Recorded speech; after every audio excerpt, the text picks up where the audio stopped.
Okay इच्छामि खमा समणो वंदी उजावणी जाय नित्य वंदामि इच्छामि खमा समणो वंदी उजावणी जाय नित्य वंदामि इच्छकार सूराई सुख तप शरीर निराबाध सुख संयम यात्रा निर्वह छोजी स्वामी सता श्रीजी तू आऊं पाठ पानी प्रदा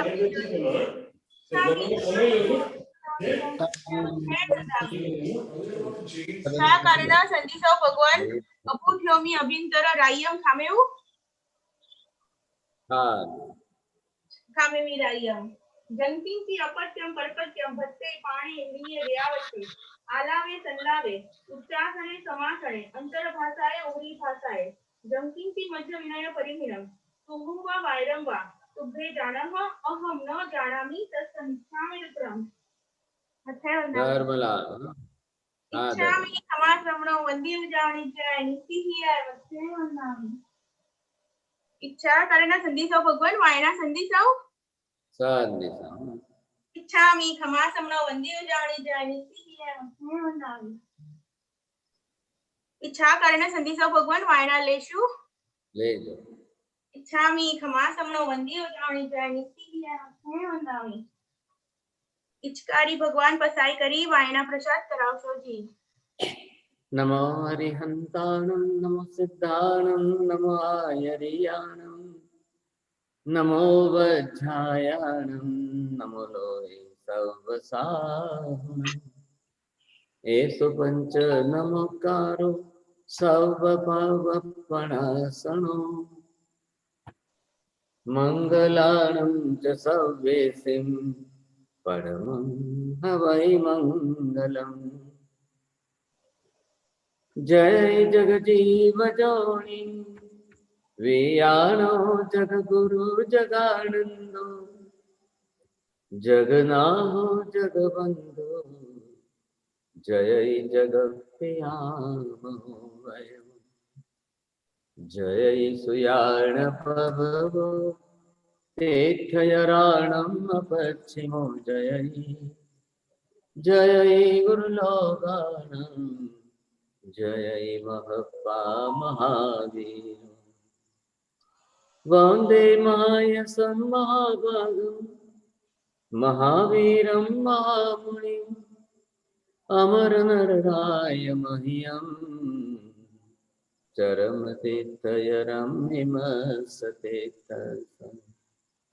सर्वारिष्टप्रणाशाय सर्वाभीष्टार्थदायिने सर्वलब्धि निधानाय श्री गौतम स्वामिने नमः श्री सुधर्मा स्वामिने नमः अज्ञानतिमिरान्धनं ज्ञानाञ्जनशलाकया नेत्रमुन्मीलितं येन तस्मै श्री गुरवे नमः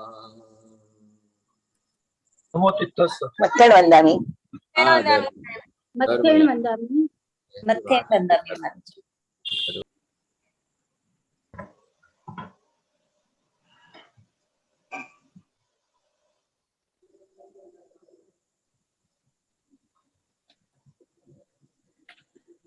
आज वैशाख शुद्धि दशमी है। हमारे अंतिम 24वें तीर्थंकर परमात्मा महावीर स्वामी भगवान का केवल ज्ञान कल्याणक दिन है। शाम के समय भगवान महावीर स्वामी को केवल ज्ञान हुआ था। आज हम महावीर के जीवन चरित्र के बारे में थोड़ी सी विचारना जरूर करेंगे। विषय जो हमारा चल रहा है ग्रंथि भेद का, अचर्मावर्त काल में अनंता अनंत काल और अनंत अनंत भवों का परिभ्रमण। ये जो है संसार का चक्र है। एक दिन भगवान महावीर की आत्मा भी इसी निगोद में थी। हम सब इसी निगोद में से आए। सबको निगोद में से ही बाहर निकल के संसार के चक्र में परिभ्रमण करना ही पड़ता है। अनंत अनंत काल और अनंत अनंत भव तो निगोद में वैसे भी बीत गए, और फिर संसार के चक्र में बाहर निकल करके अचर्मावर्त काल में जीव अनंत अनंत भव करता है, अनंत अनंत काल बीता। सबके लिए कॉमन नियम है, एक ही नियम सबके लिए चल रहा है। ऐसी स्थिति में महावीर की आत्मा भी निगोद में से निकली, अचर्मावर्त काल में मिथ्यात्व के अंदर अनंतानुबंधी कसाय के साथ अनंत अनंत जन्म बिताते रहे।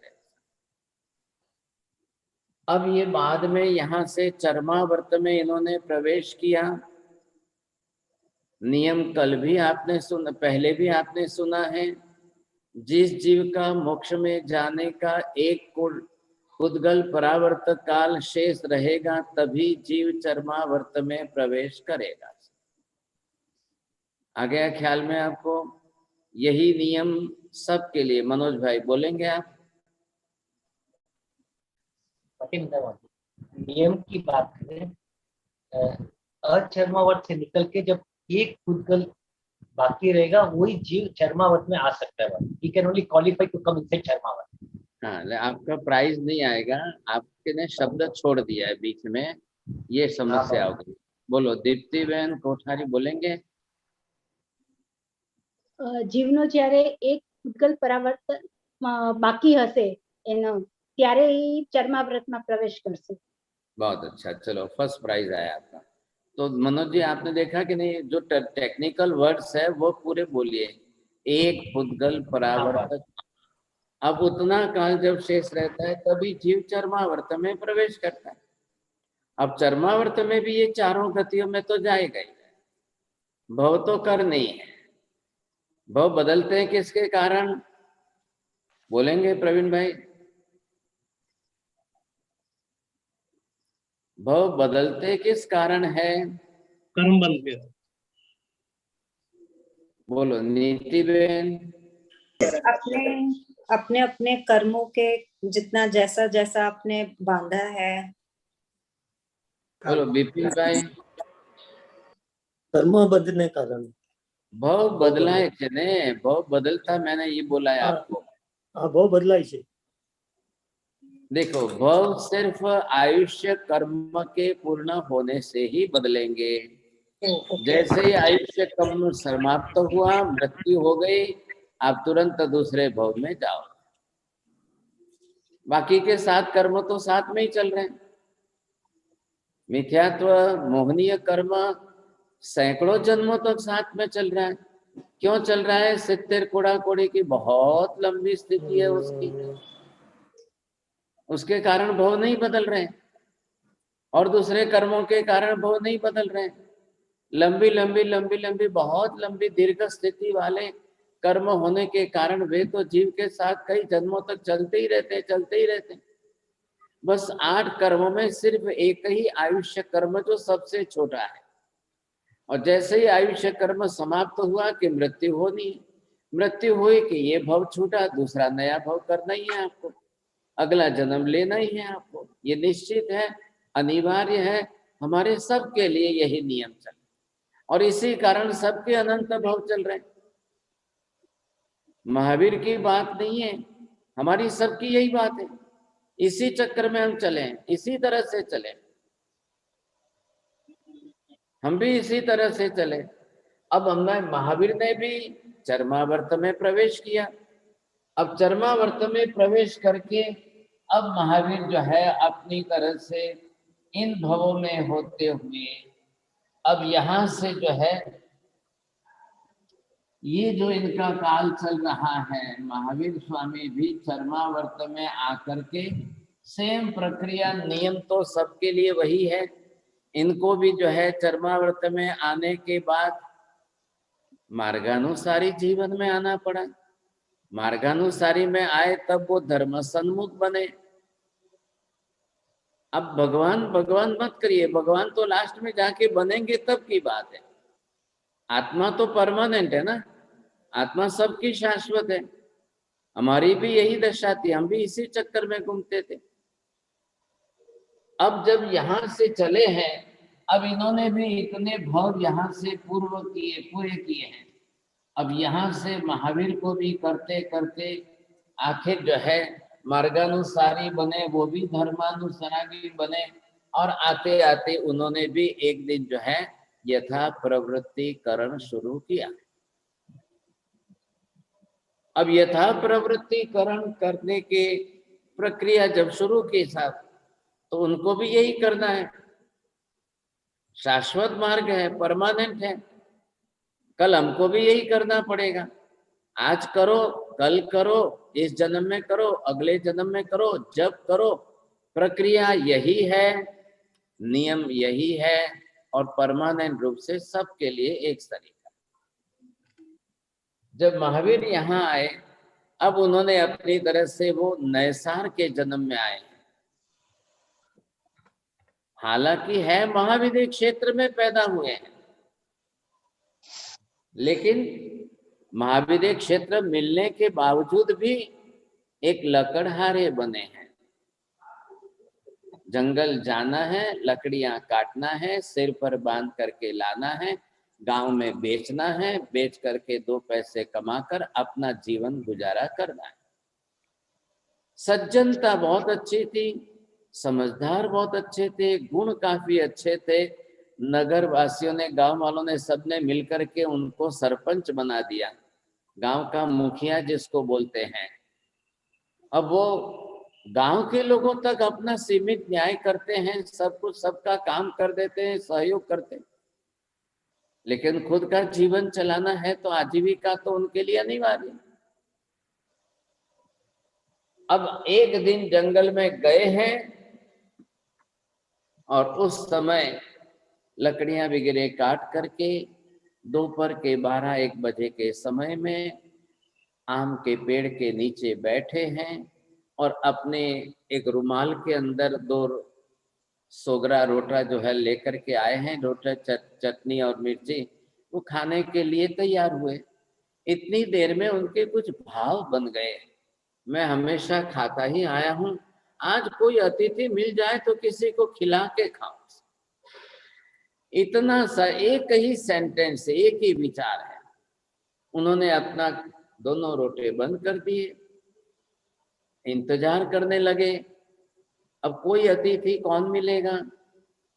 नंबर 1, पहली बात, जन्म से जैन तो है नहीं, कुछ भी नहीं जानते हैं। क्या साधु संत होते हैं, कौन कैसे क्या होते हैं, कुछ भी मालूम नहीं। बस ये भाव बन गए और उन्होंने इंतजार किया कोई महात्मा पधार जाए, कोई अतिथि पधारे, लेकिन जंगल है, कौन आएगा? 12-1 बजे का समय था।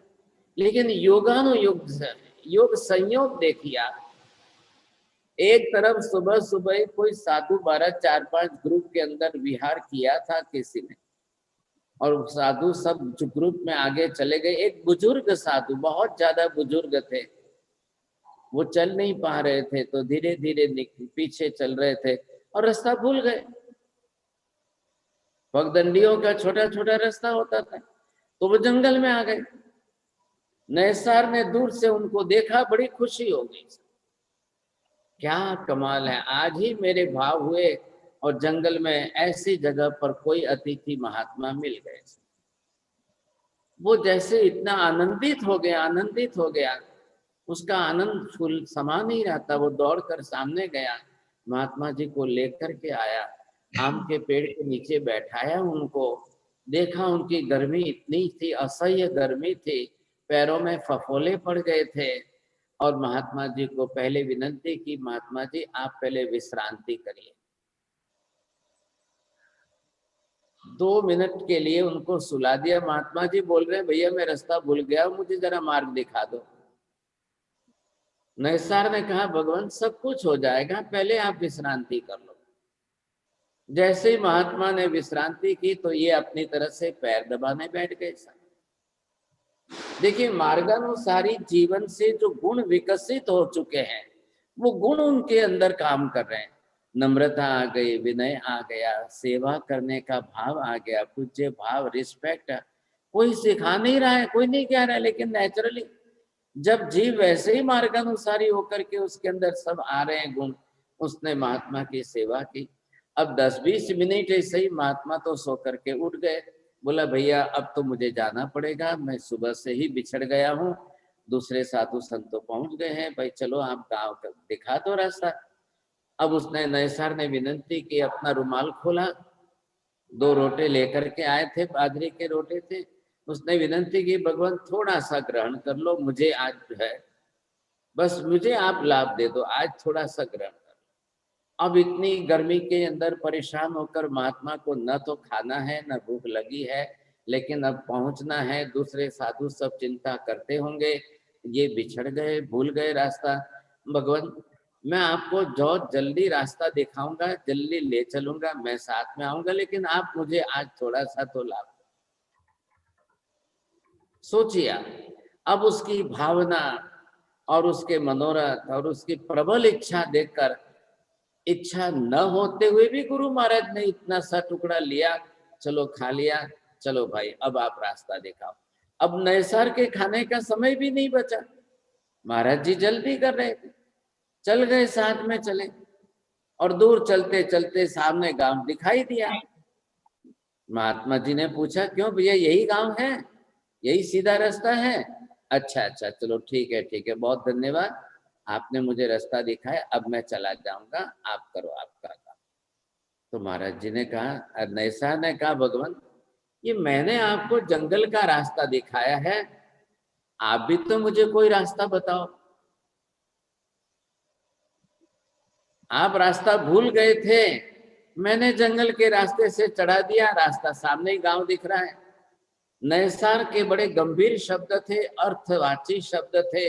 नैसार ने कहा, भगवान मैं भी तो भूला पड़ा हूं ना, अब मुझे भी तो मार्ग दिखाओ, आप कोई रास्ता दिखाओ।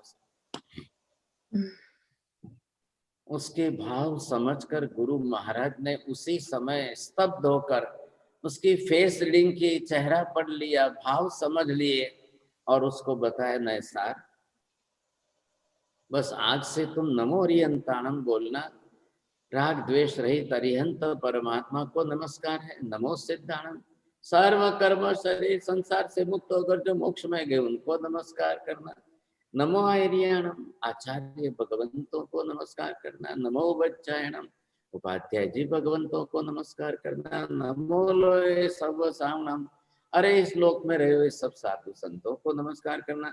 और याद रखना, ऐसो पंच नमस्कारो, बस यही 5 परमेष्टि है, बस इनको नमस्कार करेगा, सब पाप सुनो, सब पाप कर्मों का नाश होता जाएगा। और एक बात ठान लेना मन में, मंगलाणम च सर्वे से, दुनिया के सब मंगल में परमम हवै मंगलम, बस पहला मंगल यही। इतनी बात तो ध्यान रख लेना, इतना जो है रकम बोल, जल्दी बोल, नमो अरिहंताणम नमो सिद्धाणम, अर्थ बैठाया, शब्द बैठाए, उच्चार बैठाया, बुलाया उसको, और ये बुलाते बुलाते उसके अंदर जो है ये शब्द और भाव ऐसे सेट कर दिए। नैसार उनको वहां तक छोड़ने गया, उपाश्रय तक रख करके अपने घर गया, घर जा करके अपने जो सिर पर रोटे लाया था बाहर रख दिया, अंदर के रूम में जाके दरवाजा बंद करके बैठ गया, नमो अरिहंताणम नमो सिद्धाणम नमो आर्याणम। अब समय हुआ, पत्नी ने देखा कि आज इन्होंने रोटी खाई नहीं, ये ऐसे ही बाहर रख दी। पत्नी ने दरवाजा खटखटाया, दरवाजा तो खोलो, चलो मैं दूसरी रसोई बना लेती हूँ, गरम गरम बना लेती हूँ, आप खा लेना। अब वो कुछ वो सुनने को ही तैयार नहीं, वो तो नमो अरिहंताणम नमो सिद्धाणम बोले ही जा रहा है। दरवाजे के अंदर से बाहर आवाज आ रही थी, तो पत्नी ने सोचा कि शायद आज धूप के अंदर गर्मी में दिमाग पर गर्मी चढ़ गई है, अरे कुछ असर हो गई लगता है, ये क्या हो गया ऐसा। वो पूरा शाम का समय बीता, पूरी रात का समय बीता, दरवाजा खोलने को ही तैयार नहीं है, वो तो बस रटे ही जा रहे हैं, नमो अरिहंताणम नमो सिद्धाणम, मैं कहीं भूल न जाऊं वापिस। और महात्मा जी ने तो ऐसा बता दिया है कि तेरे सब पाप कर्मों का नाश हो जाएगा, इतना अच्छा बता दिया, इतना अच्छा बता दिया है। अब दूसरा दिन हो गया, सुबह हो गई, पत्नी तो उठ करके सुनती है तो बोले अभी वही चल रहा है, तो शायद गर्मी सिर पर चढ़ गई है, या तो पागल बन गए होंगे या कुछ हो गया होगा। अब मैं डॉक्टर हकीम किसको बुलाऊं, कैसे बुलाऊं, क्या करूं, ये क्या हो गया इनको, दरवाजा ही नहीं खोल रहे साहब। पूरा दूसरा दिन बीत गया, पूरा तीसरा दिन बीत रहा था। अब पत्नी परेशान है, करे तो क्या करे, मैं किसी को बुलाऊं तो दरवाजा ही नहीं खोल रहे, क्या करूं।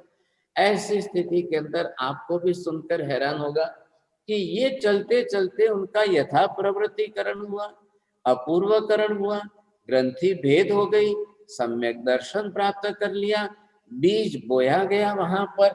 और ऐसा बीज बोया गया कि इसी कक्षा में ये आत्मा जो है अपना मोक्ष में जाने का बीज जो यहाँ बोलते हैं उसको कहते हैं सम्यक दर्शन।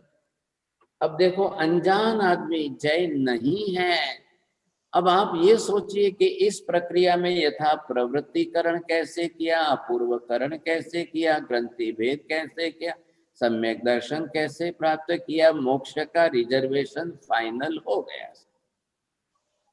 इतनी सारी प्रक्रिया और इतना बड़ा काम जो अनंत जन्म में अनंत भवों में नहीं हुआ, वो यहाँ पर हो गया। मैं अभी भी आपको वही कह रहा हूं, पर प्रक्रिया सबके लिए एक ही है। एक दिन महावीर की आत्मा ने नैसार के जन्म में की, हमको भी यही करना पड़ेगा, दूसरा कोई विकल्प नहीं है, कोई रास्ता ही नहीं है। कोई आज नहीं तो कल, आज नहीं तो कल आपको किए बिना कोई रास्ता नहीं। अब इन्होंने ग्रंथि भेद किया और ये पहला जन्म इनका। आपको सुनकर हैरानी होगी, तीसरे दिन तो उनका आयुष्य ही पूरा हो गया, लेकिन आयुष्य पूरा होने के पहले सम्यक दर्शन प्राप्त हो गया। ये नैसार का पहला भव, महावीर का पहला भव। क्यों हम पहला कह रहे हैं? इतने अनंत भव बीत गए, क्यों नहीं गिनती कर रहे? अब इन भवों की गिनती नहीं होगी, ये सब भव मिथ्यात्व के अंदर के थे, तो मिथ्यात्व के जन्मों की अब कोई गणना करने की आवश्यकता ही नहीं रहती है। नियम क्या है?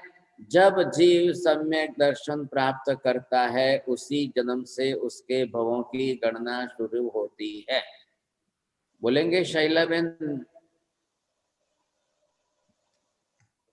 जिस दिन मथुर मंदमी, जिस दिन जीव सम्यक दृष्टि प्राप्त करता उसी दिन से उसी का भव की गणना शुरुआत होती है। बरोबर है। इसके पिछले किसी भव की गणना करने का कोई अर्थ नहीं। अनंत जन्म बीते, मिथ्यात्व में अनंत बीते, उसकी क्या गिनती करेंगे आप? किसी की नहीं होती है, सबके लिए एक ही नियम है। हमारी भी गणना कब से शुरू होगी? अगर आपने इस जन्म में सम्यक दर्शन प्राप्त कर लिया है तो आपकी इस जन्म से गणना शुरू होगी।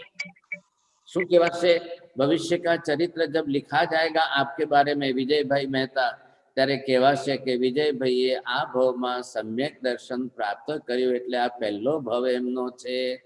હવે પછી આગળ આગળ જેટલા ભવ કરીને જ્યાં સુધી મોક્ષે જાય એટલા ભવની ગણતરી થશે। लेकिन ये काम तो करना ही पड़ेगा। ये क्या मैंने बताया? भव्य आत्मा है तो मोक्ष का रिजर्वेशन हुआ है।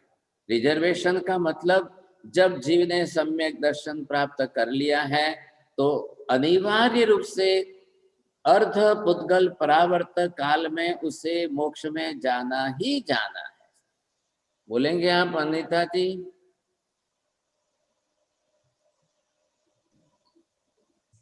नियम बोलेंगे आप?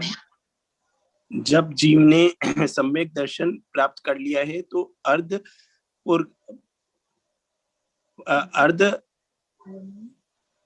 परवर्ता काल में मोक्ष जाना ही जाना है। हाँ, जया बहन बोलिए। आप शब्द बरोबर बोल रही है साहब, इनको शब्द नहीं जमा। सम्यक प्राप्त कर लेने के बाद अर्धपुद्गल परावर्तन, सम्यक दर्शन प्राप्त करने के बाद अर्धपुद्गल परावर्तन काल में ही जीव मोक्ष में जाएगा। अब मोक्ष में जाना ही जाना है, उसको अनिवार्य हो गया। हाँ, अब ठीक आप इसका बिल्कुल जो है कोठारी जी उल्टा वाक्य बोलेंगे आप।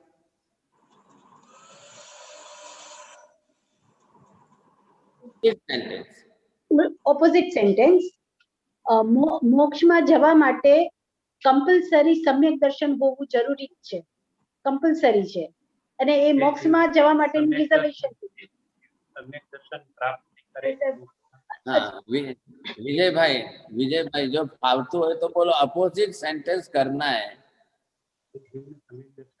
हाँ महाराज साहब जी, जब तक सम्यक दर्शन प्राप्त नहीं होता तब तक आत्मा अर्ध पुद्गल परावर्तन में प्रवेश नहीं कर सकता और मोक्ष में नहीं जा सकता। आपने दूसरा नहीं जोड़ना था, बस जब तक जीव सम्यक दर्शन प्राप्त नहीं करता है वहां तक मोक्ष नक्की होता ही नहीं है। बस बात पूरी हो गई। अब इसका सीधा सेंटेंस क्या हो गया, मनोज जी बोलेंगे? सोहिनी बहन।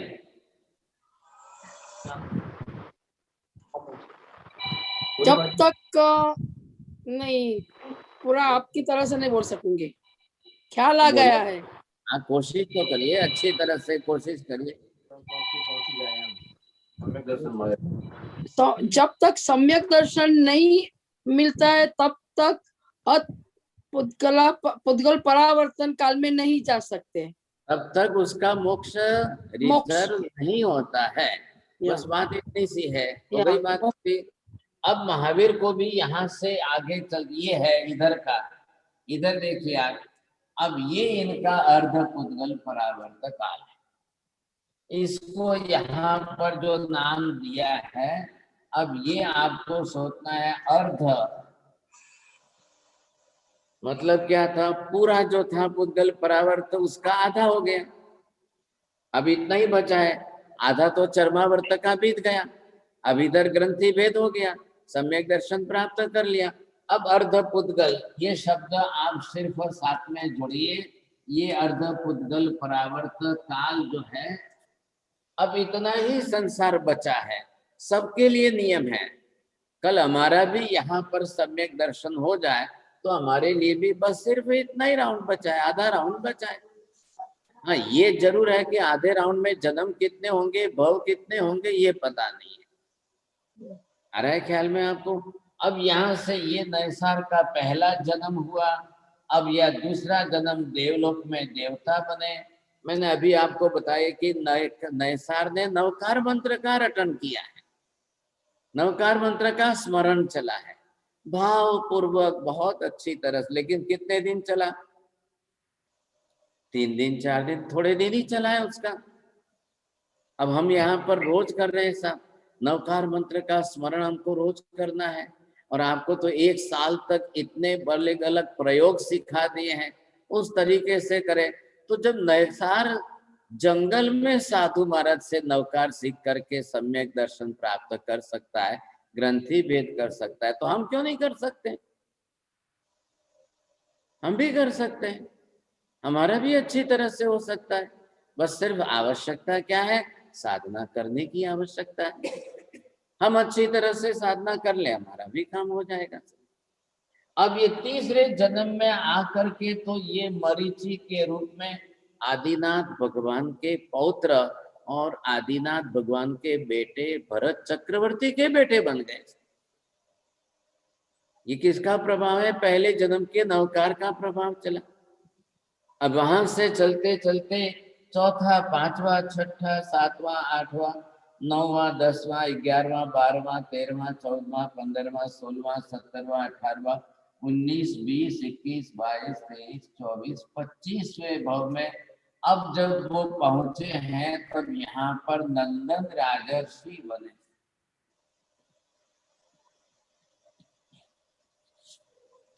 अब ये 25वें जन्म में नंदन राजर्षि बने हैं और इनका मतलब 25 लाख बरस का आयुष्य है। और 25 लाख बरस में से 24 लाख बरस जो है वो संसार में बीत गए। बोलिए साहब, अब कितना बचा है? 1 लाख। सिर्फ 1 लाख बरस का आयुष्य बचा है। अब आप सोच लीजिए 1 लाख बरस, अब ये 1 लाख बरस का आयुष्य जो उनका बचा है, अब इतने काल में इन्होंने संसार छोड़कर दीक्षा ली। दीक्षा लेकर के इन्होंने तपस्या चालू की। इतनी बड़ी भारी तपस्या करते करते इन्होंने अपने जीवन काल, ये 1 लाख बरस के काल के अंदर 11,80,645 जो है ये मासक श्रमण किए।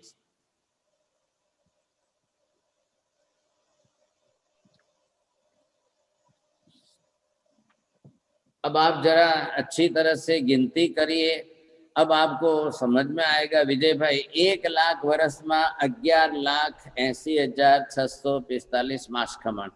आपके दिमाग में बात बैठती है क्या? नहीं जी, नहीं महाराज साहब जी, लेकिन एक प्रश्न है कि ये योग कैसे हुआ, ये चेंज कैसे हुआ? किसका? इसका चेंज का कहाँ योग? 24 लाख में से 1 लाख, 24 लाख तो संसार में बीते, फिर 1 लाख जो चेंज हुआ वैसा कोई योग हुआ था धर्म? इसे इधर क्या, ये संयम दीक्षा ले रहे हैं। संयम सम्यक दर्शन तो नैसार के पहले भव से प्राप्त करके आ रहे हैं। अब इधर इन्होंने संसार छोड़कर दीक्षा ली है। अब ये बात दिमाग में क्यों नहीं बैठ रही है आपके कि 1 लाख बरस में वो 12 लाख जो है मासक श्रमण, 11,80,000 मासक श्रमण कर रहे हैं जी। वो तो बैठ गया, लेकिन 25 लाख उन्होंने संसार में बिताए ना, तो 25 लाख में जब संसार में बीत रहे थे तो जो चेंज आया, जैसे गुरु महाराज साहब मिले थे तो नवकार मंत्र दिया, तो यहाँ चेंज कैसे आया? वो 1 लाख में इन्होंने मास कमण का आइडिया कैसे आया? ये पूर्व से तपस्या करके आ रहे हैं। लेकिन फिर 25 लाख 22वें जन्म में, 23वें जन्म में संस्कार पे 1-1 करोड़ पूर्व काल तक बड़ी दीक्षा चारित्र तपस्या करते करते आ रहे हैं। और इधर भी गुरु महाराज मिले, उनके पास दीक्षा ले रहे हैं, और दीक्षा लेते उनका भाव बन गया मुझे मासक श्रमण की तपस्या करनी है। अब वो करते करते करते चले रहे हैं। अब आपको ये सोचना है 1 लाख बरस के काल में जब इतने मासक श्रमण होते हैं कि नहीं होते हैं? भरत भाई शू लागे? पॉसिबल है? पूर्वजन्म आराध्य થઈ શકે। अरे भाई पहले फिगर देख करके तो बताओ कि पॉसिबल है कि नहीं? કોન્શિયસ है માસ્કમના પાણે માસ્કમણ કરી આશે। માસ્કમના પાણે मासक श्रमण इज 12 मंथ्स का 1 साल होता है, तो मासक श्रमण 12 गुना बढ़ जाता है। बहुत अच्छा। देखो कांति भाई को फर्स्ट प्राइज आया है, बहुत बड़ा, आपको पूरा इजराइल गिफ्ट में मिलता है। देखो अब इन्होंने जो है पहले ये तपस्या, 1 लाख बरस का तो आयुष्य है, और इतने लंबे आयुष्य काल के अंदर जो है ये जब अपनी तपस्या साधना कर रहे हैं, अब ये हुआ 12 लाख जो है,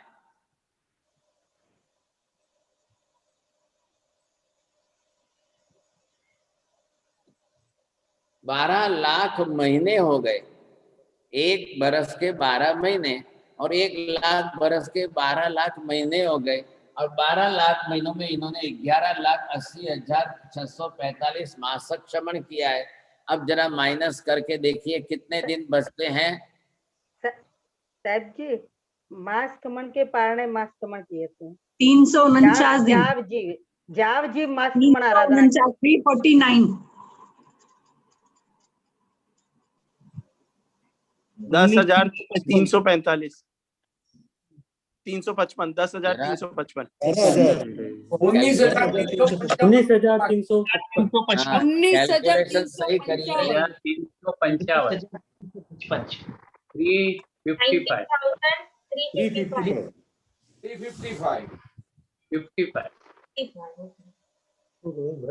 55 महाराज साहब 355 अब इतने पारने हुए बीच में,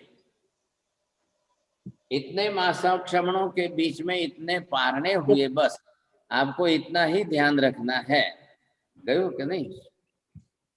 बीजू चाले अब इसमें जो है 12 लाख महीने में से इतना माइनस हुआ, इतने पारना के दिन गए, इतनी तपस्या चली इनकी, और इतनी दीर्घ तपस्या करते करते अब इन्होंने क्या किया है, इतनी तपस्या के साथ में जगत के समस्त जीवों का कल्याण, और ये तप अब एक तरफ जो है विश्व स्थानक की आराधना और इसके साथ में जगत के समस्त जीवों का कल्याण, अब ये दो मिला करके इन्होंने तीर्थंकर नाम कर्म उपार्जन किया।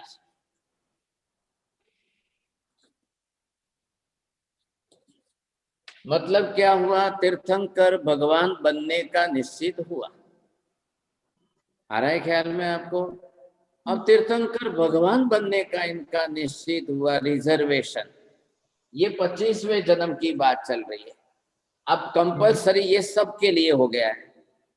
विश्व स्थानक की आराधना करनी अनिवार्य है और जगत के समस्त जीवों का कल्याण करने की शुभ भावना भानी अनिवार्य है। बोलिए किसको किसको आपको भगवान जिसको बनना है उसके लिए इतना अनिवार्य है। माता जी आपको भगवान बनना है? बनना है साहब जी। चलो एक जन तो निकले, बहुत बड़ी बात है। सर अजमेर जी जगत आपको के कल्याण के लिए शुभ भावना नहीं? इला बहन आपको? महाराज मुक्ति हो चाहिए, मोक्ष चाहिए। अब देखो दो बात है, यहाँ से दो रास्ते निकलेंगे सर। अब जिसको भी मोक्ष में जाना है तो एक रास्ता जो है ये भगवान बन करके मोक्ष में जाए, दूसरा रास्ता है बिना भगवान बने मोक्ष में जाएंगे। बोलिए अब आपको कौन सा रास्ता पसंद है? भगवान बन के, भगवान वाला, भगवान बन के। 1 2 3 4 दोनों ही नहीं, दोनों नहीं होता है, दोनों नहीं होता है। दोनों रास्ते अच्छे होते हैं। आइदर और रास्ते हैं, तभी जीव का कल्याण हो। हाँ, ये अब आप इसमें से देखो, अगर आपको विश्व स्थानक की तपस्या करनी है तो इन 20 पदों के लिए आपको 20 उपवास करते करते आपको 400 उपवास आपको करने हैं और इसके साथ में जगत के समस्त जीवों का कल्याण करने की भावना है। मत्थेन वंदमी विश्व स्थान माने क्या? हाँ, ये 20 पद होते हैं, आर्यन पद, सिद्ध पद, प्रवचन पद, जैसे नवपद जी कैसे हैं वैसे 20 पद है। अब इन 20 पदों की आराधना ये आप कर लेंगे। तपस्या चाहिए तो 400 ही उपास चाहिए, लेकिन ये तो भाई साहब नंदन राजर्षि बहुत बड़े सक्षम निकले कि इन्होंने तो एकदम 11,80,645 मास कमन कर लिए। इनकी तो और ही बड़ी बात है, सोचिए आप। लेकिन अब आपको क्या लग रहा है? इधर देखिए, विश्व स्थानक की तपस्या करनी आसान है कि जगत के समस्त जीवों का कल्याण करने की इच्छा है? आसान क्या लग रहा है आपको? जी ये महिमा अभी आई है। हाँ बोलेंगे आप सब। रेखा बहन बोलो। चंद्रेश भाई हाँ बोलिए। जगतना सर्व जीवों कल्याण करो इजी है। चलो ये बोल रहे हैं, कोने कोने जगतना समस्त जीवों कल्याण करवाना भाव અત્યાર સુધી આવ્યા છે? નીતાબેન તમને આવ્યા છે? बोलो। सोनल बेन साहब जी आपको देख के आया है। साहब जी पहले नहीं। एक जने है सोनल बेन है, वो बता रहे हैं कि उनके वैसे भाव रेगुलर बनते रहते हैं। मेरे भी बनते। सोचो, मैं जगत के समस्त जीवों का कल्याण करूं, ऐसे मेरे भाव जग रहे हैं। अगर मुझे इतनी बड़ी प्रबल शक्ति मिले और मैं जगत के सब जीवों का कल्याण करूं। अभी हमारे ग्रुप में एक सोनल बहन है, वो फर्स्ट नंबर है। कांति भाई તમારે ભગવાન થઈને જવું છે કે વગર ભગવાન થયે? वगर भगवान थे। चलो उनका शाना है। दोनों रास्ते हैं साथ, जिसको जिस रास्ते से इच्छा है आप जा सकते हो।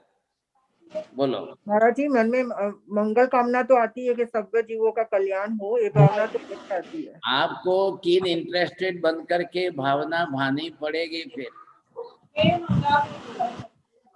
साहब जी आपको देखकर मुझे ये भावना आई है, पहले नहीं थी, लेकिन आपको देख के, आपको पढ़ाते हुए देख के मेरा निमित्त नहीं है, जगत के समस्त जीवों की बात चल रही है साहब जी। उसकी तीर्थंकर परमात्मा की महिमा आई, परमात्मा की महिमा। अभी यहाँ पर वो विषय नहीं चल रहा है, आपको पहले ये समझना है। विजय कुमार जी वैद, आपको क्या लग रहा है? मेरा चौथा होली चल रहा है 20 तारीख की। हाँ, और डेवलप कर रहा हूँ सर जी, लेकिन एकदम इसमें क्या बोलते हैं उसको, एकदम पकड़ के रखना है। नहीं, बहुत अच्छा है ना, इतना तो भाव बन तो रहे हैं आप। विस्थानक भी कर रहे हैं, चौथी होली भी चल रही है, जगत के सब जीवों का भाव भी आ रहे हैं, बहुत अच्छा।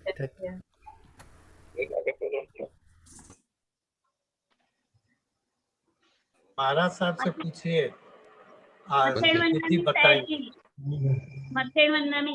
મારી 12મી હોળી ચાલે છે। बहुत बहुत सुखी खुशी की बात है। होली तो सब लोगों की चलती है, बहुत लोगों की।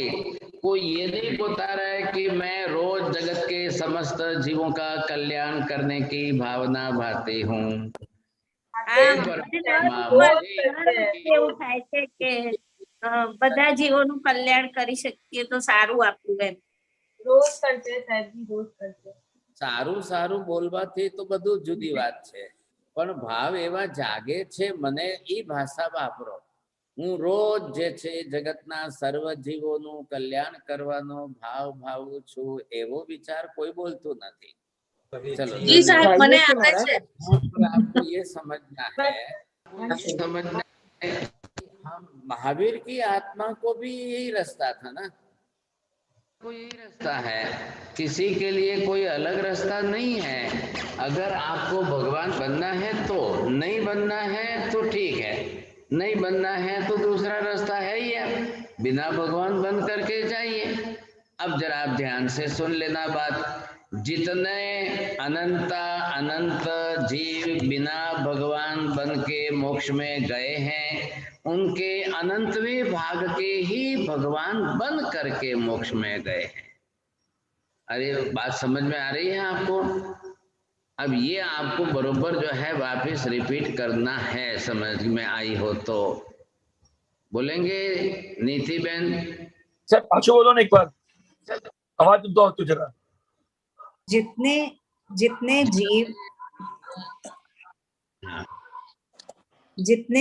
जगत में जितने अनंत जीव बिना भगवान बने मोक्ष को प्राप्त हुए हैं, उसके अनंतवें भाग के जीव भगवान बनकर मोक्ष को प्राप्त हुए हैं।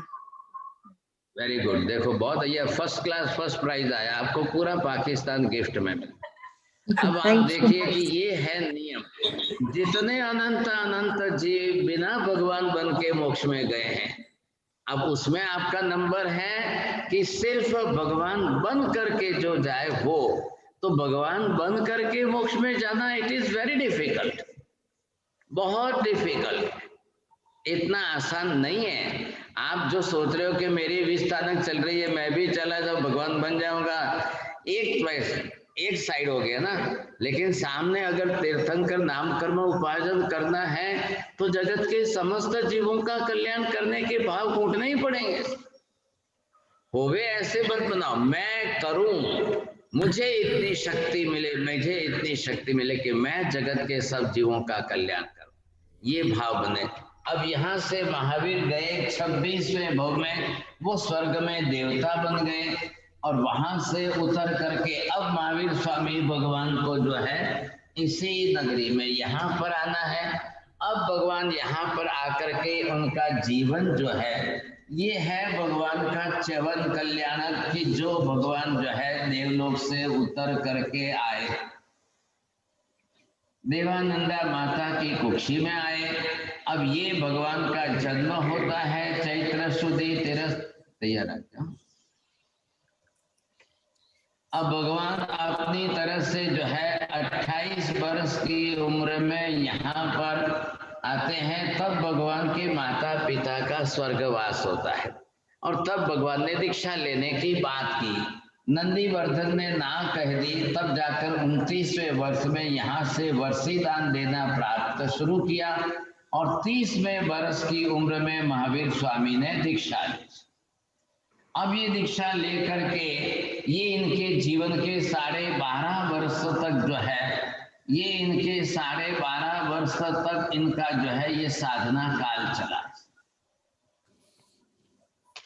क्या कर रहे हैं 12.5 वर्ष में महावीर स्वामी, किसकी साधना कर रहे हैं? प्रवीण भाई बोलो। 70 कोड़ा अरिहंत भगवान की काय उत्सर सम्यक ज्ञान और दर्शन। 70 कोड़ा आत्मा की। आप उधर उधर मत जाइए। विजय भाई मेहता बोलो। अक्षय करवानी साधना करता था। हाँ, कर्मोक्षय करवानी। हाँ, अब सिर्फ उनको कर्म क्षय करना है। ख्याल है कि महावीर स्वामी के भी इस जब 30 वर्ष की उम्र में दीक्षा ली, तब उनके भी 8 कर्म सिर पर है। 8 कर्म अभी उनके साथ जुड़े हुए हैं, बरोबर है। अब 8 कर्म में से इनको भी कर्म क्षय की ही साधना करनी है। भूपेंद्र भाई बोलो। कर्म क्षय करने की साधना की थी भगवान। अब उनका लक्ष्य क्या है? कर्म क्षय करना है। कर्म क्षय के अंदर कौन सा कर्म क्षय होगा? पहला मोहनीय कर्म का क्षय होगा। मोहनीय कर्म का क्षय करने से आगे के बाकी के सब कर्मों का क्षय करने का रास्ता खुल जाता है। ऐसा बहुत इजीली खुल जाएगा। अब ये मोहनीय कर्म का क्षय करना है और ये 12.5 वर्ष का काल बीता। अब महावीर स्वामी 42 वर्ष के हो रहे हैं। अब भगवान को यहाँ पर केवल ज्ञान प्राप्त होने वाला है। अरे आपको ख्याल में? अब भगवान को जो है, भगवान आज के दिन की बात है, 12.5 वर्ष बीत गए। अब भगवान वैशाख शुद्धि दशम के दिन शाम के समय पर विहार करके आ रहे हैं और वो सारा क्षेत्र काल थोड़ा सा आप यहाँ पर ये दिखा रहे हैं, तो ये आप देख लेंगे, थोड़ा ख्याल आ जाएगा। होते हैं, सबको युद्ध में भाग लेने का पश्चाताप हुआ।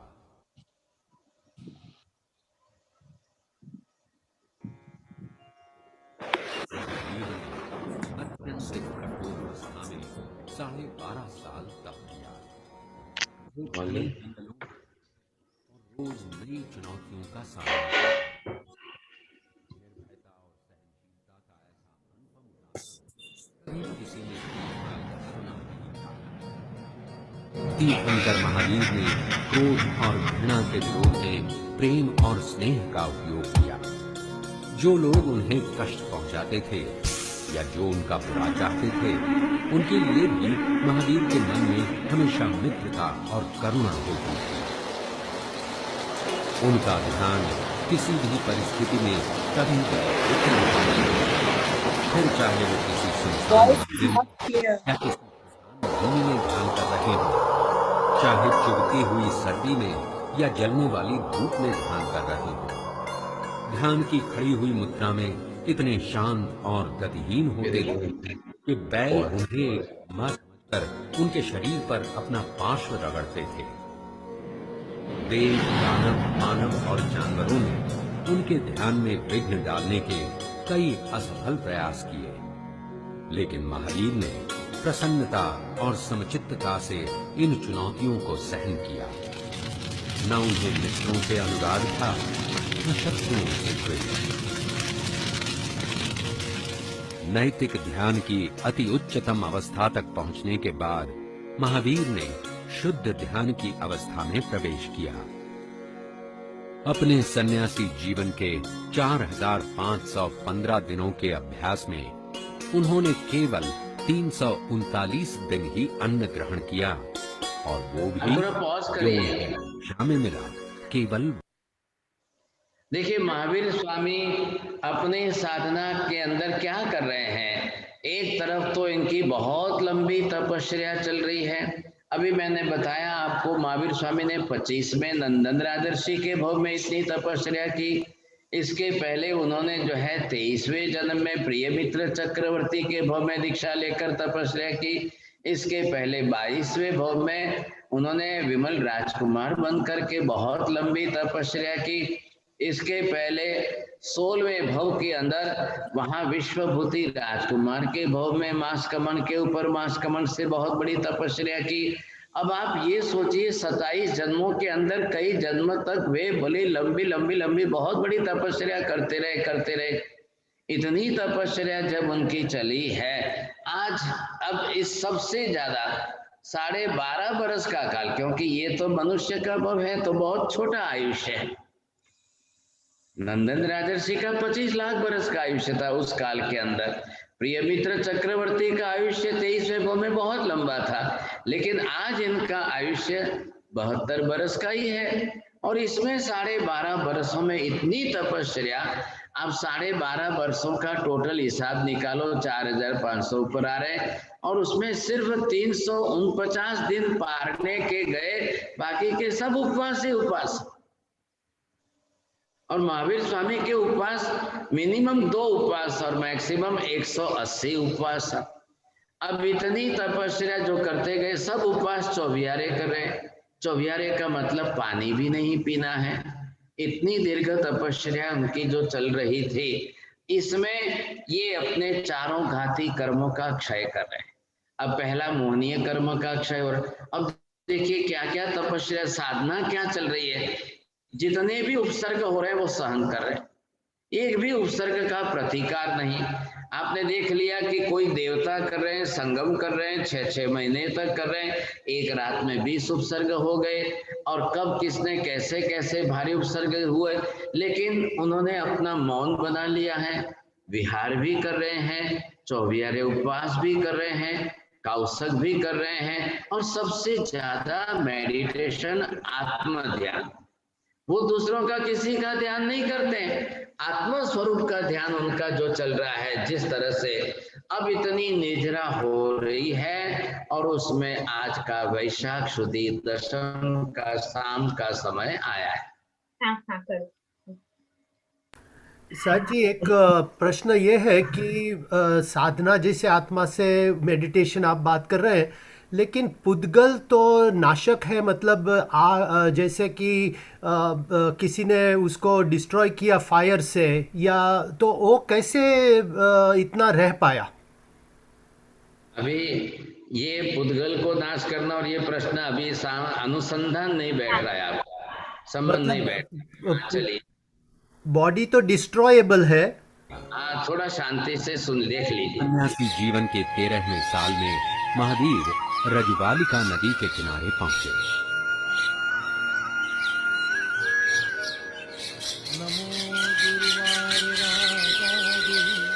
वहां उन्होंने एक सागवान के पेड़ के नीचे ध्यान आरंभ किया।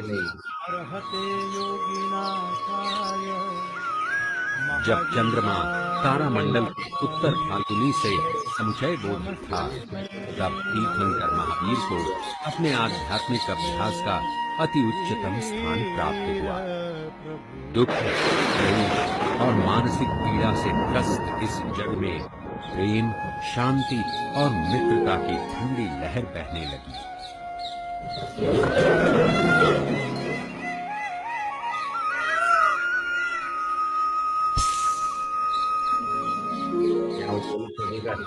महावीर ने शुद्ध ध्यान प्राप्त किया था और वे सर्वज्ञानी बन गए।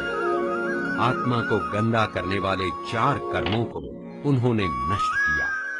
वे 4 कर्म थे: भ्रमित करने वाले कर्म, ज्ञान ढकने वाले कर्म, दृष्टि ढकने वाले कर्म और बाधा पहुंचाने वाले कर्म।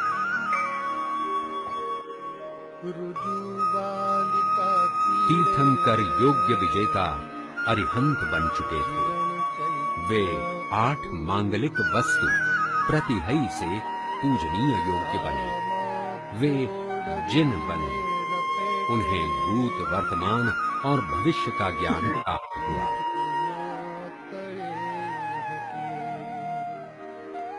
प्रसन्नता से अभिभूत हुए देव तीर्थंकर महावीर के जीवन के इस चौथे शुभ अवसर में शामिल होने आए। उन्होंने तीर्थंकर को प्रणाम किया। सागवान के पेड़ के नीचे तीर्थंकर महावीर ने कुछ घटक ध्यान किया था। जब उन्हें शुद्ध ज्ञान प्राप्त हुआ और वे सर्वज्ञ बन गए। तीर्थंकर महावीर के पहले प्रवचन के लिए निर्माण हो रहे सभा मंडप को इंद्र ने अपने अनुचर समूह के साथ स्वयं निरीक्षण किया। वायुदेव ने पृथ्वी पर से धूल, मिट्टी, गंदगी और कांटों को साफ किया। वर्षा के देव ने जमीन पर सुवासित जल छिड़का। 6 ऋतुओं के सभापति देवों ने 5 रंगों के फूल बरसाए।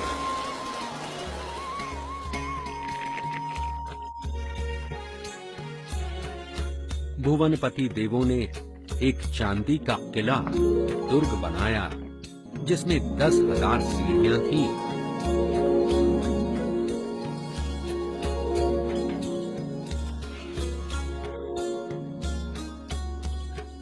और ज्योतिषी देवों ने एक सुवर्ण किला बनाया जिसमें 5,000 सीढ़ियां थीं।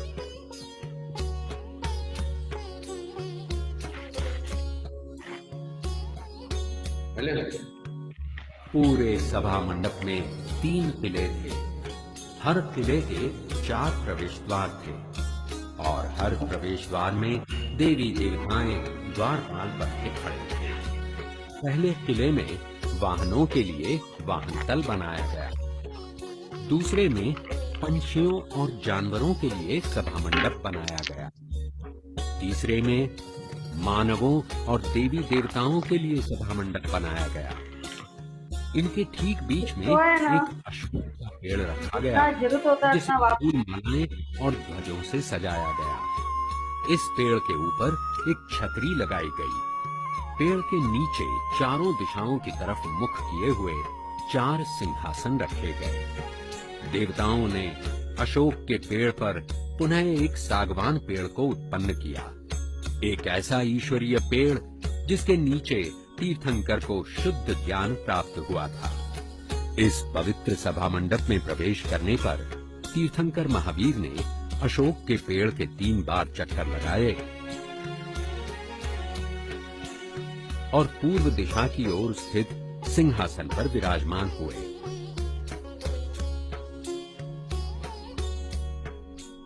उन्होंने अपनी अलौकिक शक्ति से अपने 3 और शरीर निर्माण किए जो बाकी 3 सिंहासनों पर विराजमान हुए। इस वैभवशाली और ईश्वरीय सभा मंडप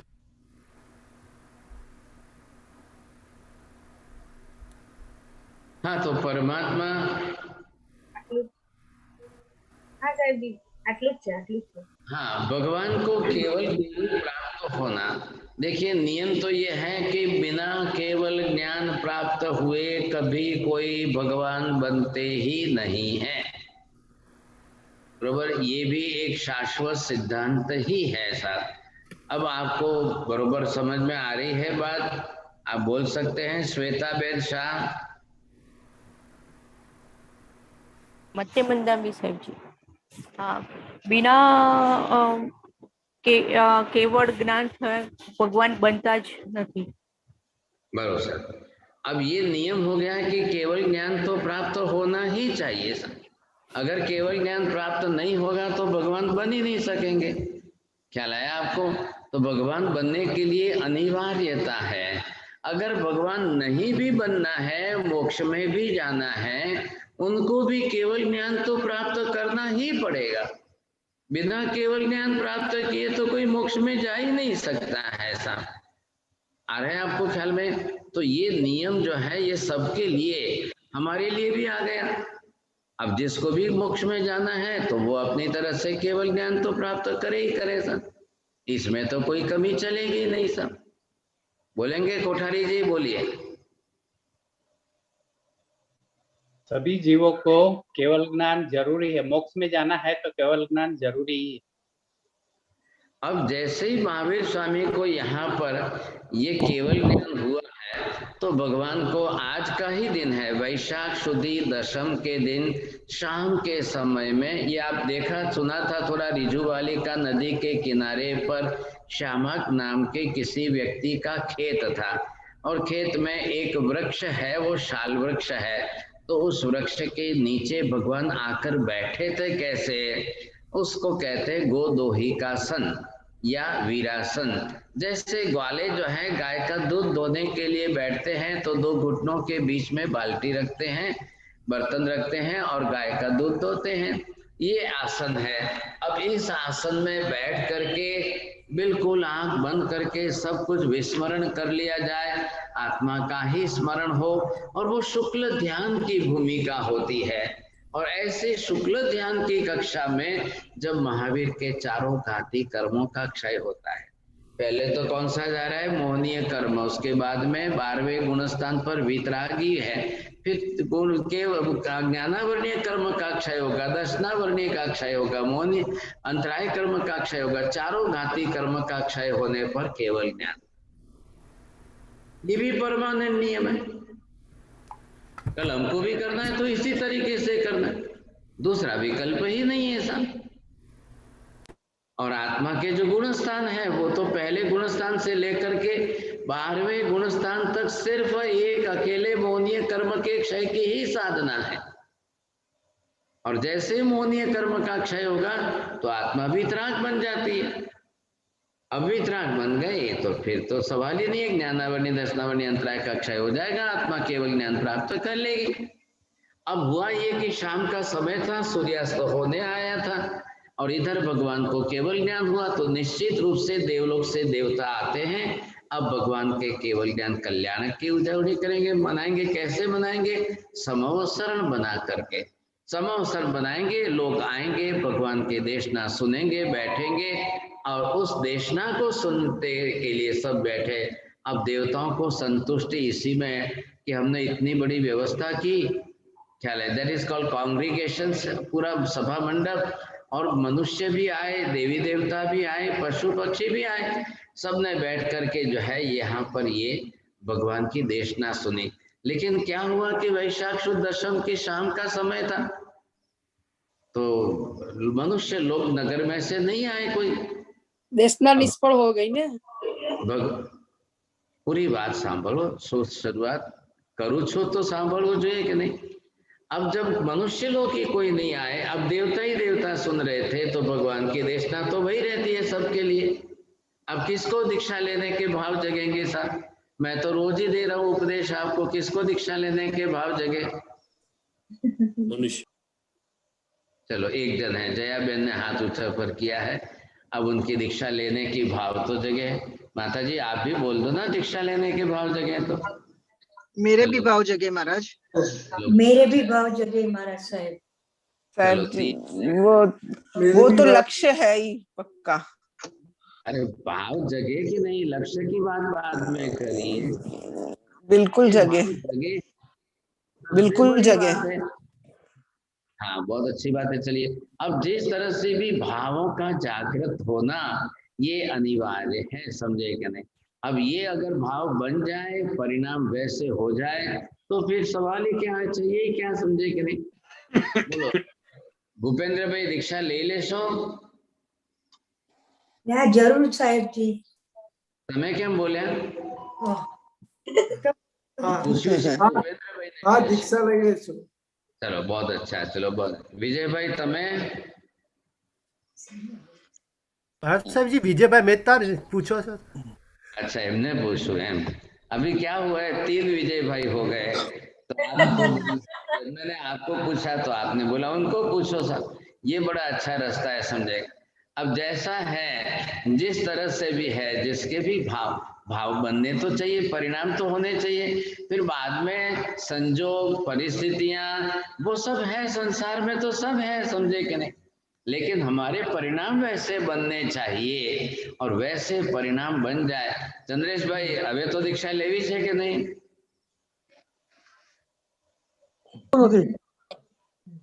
दीक्षा वगैरह छूटको। अरे वो मत बोलो, दीक्षा वगैरह छूटको नहीं, दूसरी लैंग्वेज मत बोलो। आप ये बोलो मारे पण दीक्षा लेवानी भावना छे, સાહેબ તમને ખબર તો છે, તમને ખબર તો છે સાહેબ. સાહેબ મહિના છે. और તમારાથી અમે હું દીક્ષા લઈશ અને ઓગો તમારા આગળથી જ લઈશ. अब देखिए महावीर स्वामी ने इधर दीक्षा कि महावीर स्वामी को केवल ज्ञान हो गया। अब इसके बाद का उनका आयुष्य है वो 30 वर्ष का अब भगवान का आयुष्य बच रहा है। तो अब भगवान अपने आयुष्य में 30 वर्ष तक कैसे रहे। अब भगवान केवली बनकर रहे, देशना दी, लेकिन उस समय श्रावक वर्ग नहीं थे। व्रत वृत्ति पचकान श्रावक ही करते हैं।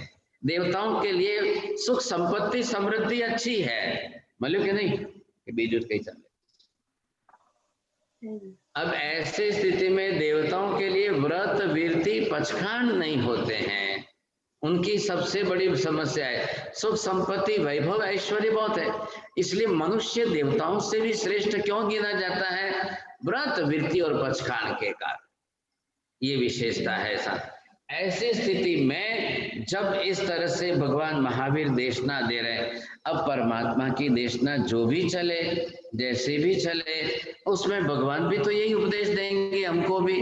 भाई हमें भी तो ग्रंथि भेद करना ही करना है, हमको भी ग्रंथि भेद करके एक न एक दिन सम्यक दर्शन तो प्राप्त करना ही है।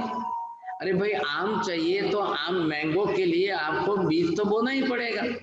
आप बीज बोएंगे फिर उसको खाद पानी देंगे तब जो है वो बड़ा होगा, भविष्य में उससे फल मिलने वाले हैं। हम भी ये भावना अगर रखते हैं तो उसके लिए सबसे पहले हमको जो है बीज बोने के लिए सम्यक दर्शन प्राप्त करना अनिवार्य है। और इस सम्यक दर्शन के लिए ही हमारी ये सब बात चल रही है। अब जिस तरह से हम इस सम्यक दर्शन की भूमिका में पहला हमारा कार्य चल रहा है यथा प्रवृत्तिकरण का। अब ये जो यथा प्रवृत्तिकरण चालू करो, बोले ओके शेयर करूं। हाँ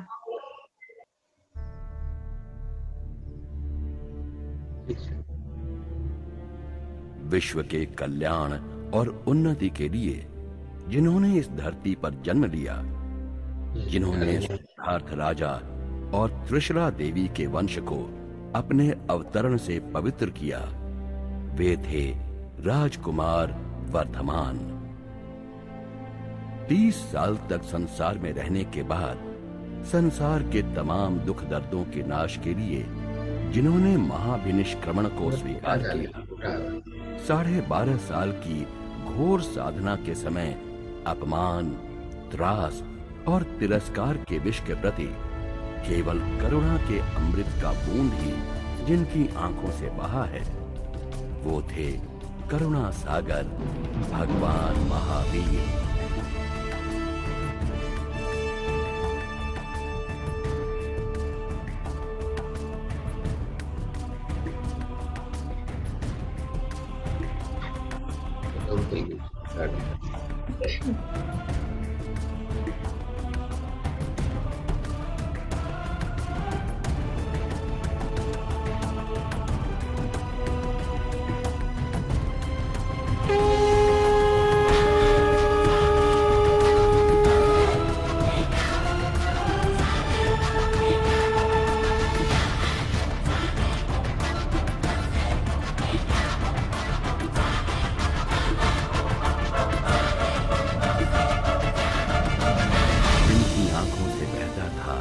प्रेम का महासागर और अंग अंग से निकलता था तेज का पवित्र पुंज, जिनके मुख की सौम्यता ही जगत के जीव मात्र के लिए थी शाता का एकमात्र वरदान, जिनके पद ध्वनि से प्रकट हो रही थी संकल्प बल की बुलंद आवाज, जिनके अस्तित्व मात्र से धारण किया था प्रकृति ने अपना परम सौंदर्य, वो महामानव महावीर स्वामी जी साधना के अंतिम चरण के लिए वैशाख शुक्ल 10वीं के दिन संध्या काल में ऋजुबालिका नदी के तट पर श्यामक नाम के खेत में शाल वृक्ष की छांव में गोदोही का आसन में स्थिर बने और आत्म ध्यान धरते धरते उनका अपूर्व आत्मबल प्रकट हुआ और 4 घाती कर्मों के क्षय से संपूर्ण ज्ञान यानी केवल ज्ञान की प्राप्ति हुई, अर्थात तीनों लोक को जानने वाले भगवान बने। Do you sometimes find the fear of what could happen is making nothing happen in your life?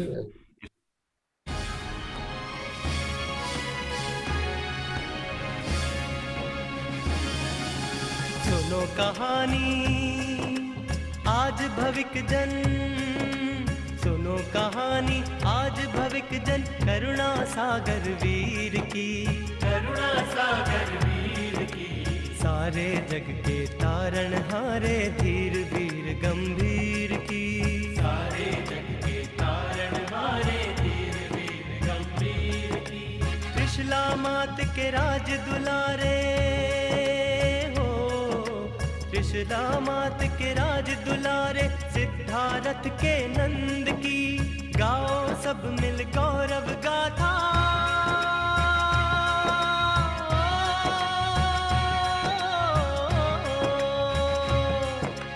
गाओ सब मिल गौरव गाथा आज प्रभु महावीर की। वंदे महावीरम, वंदे महावीरम, वंदे महावीरम, वंदे महावीरम, भगवान महावीर ने साक्षात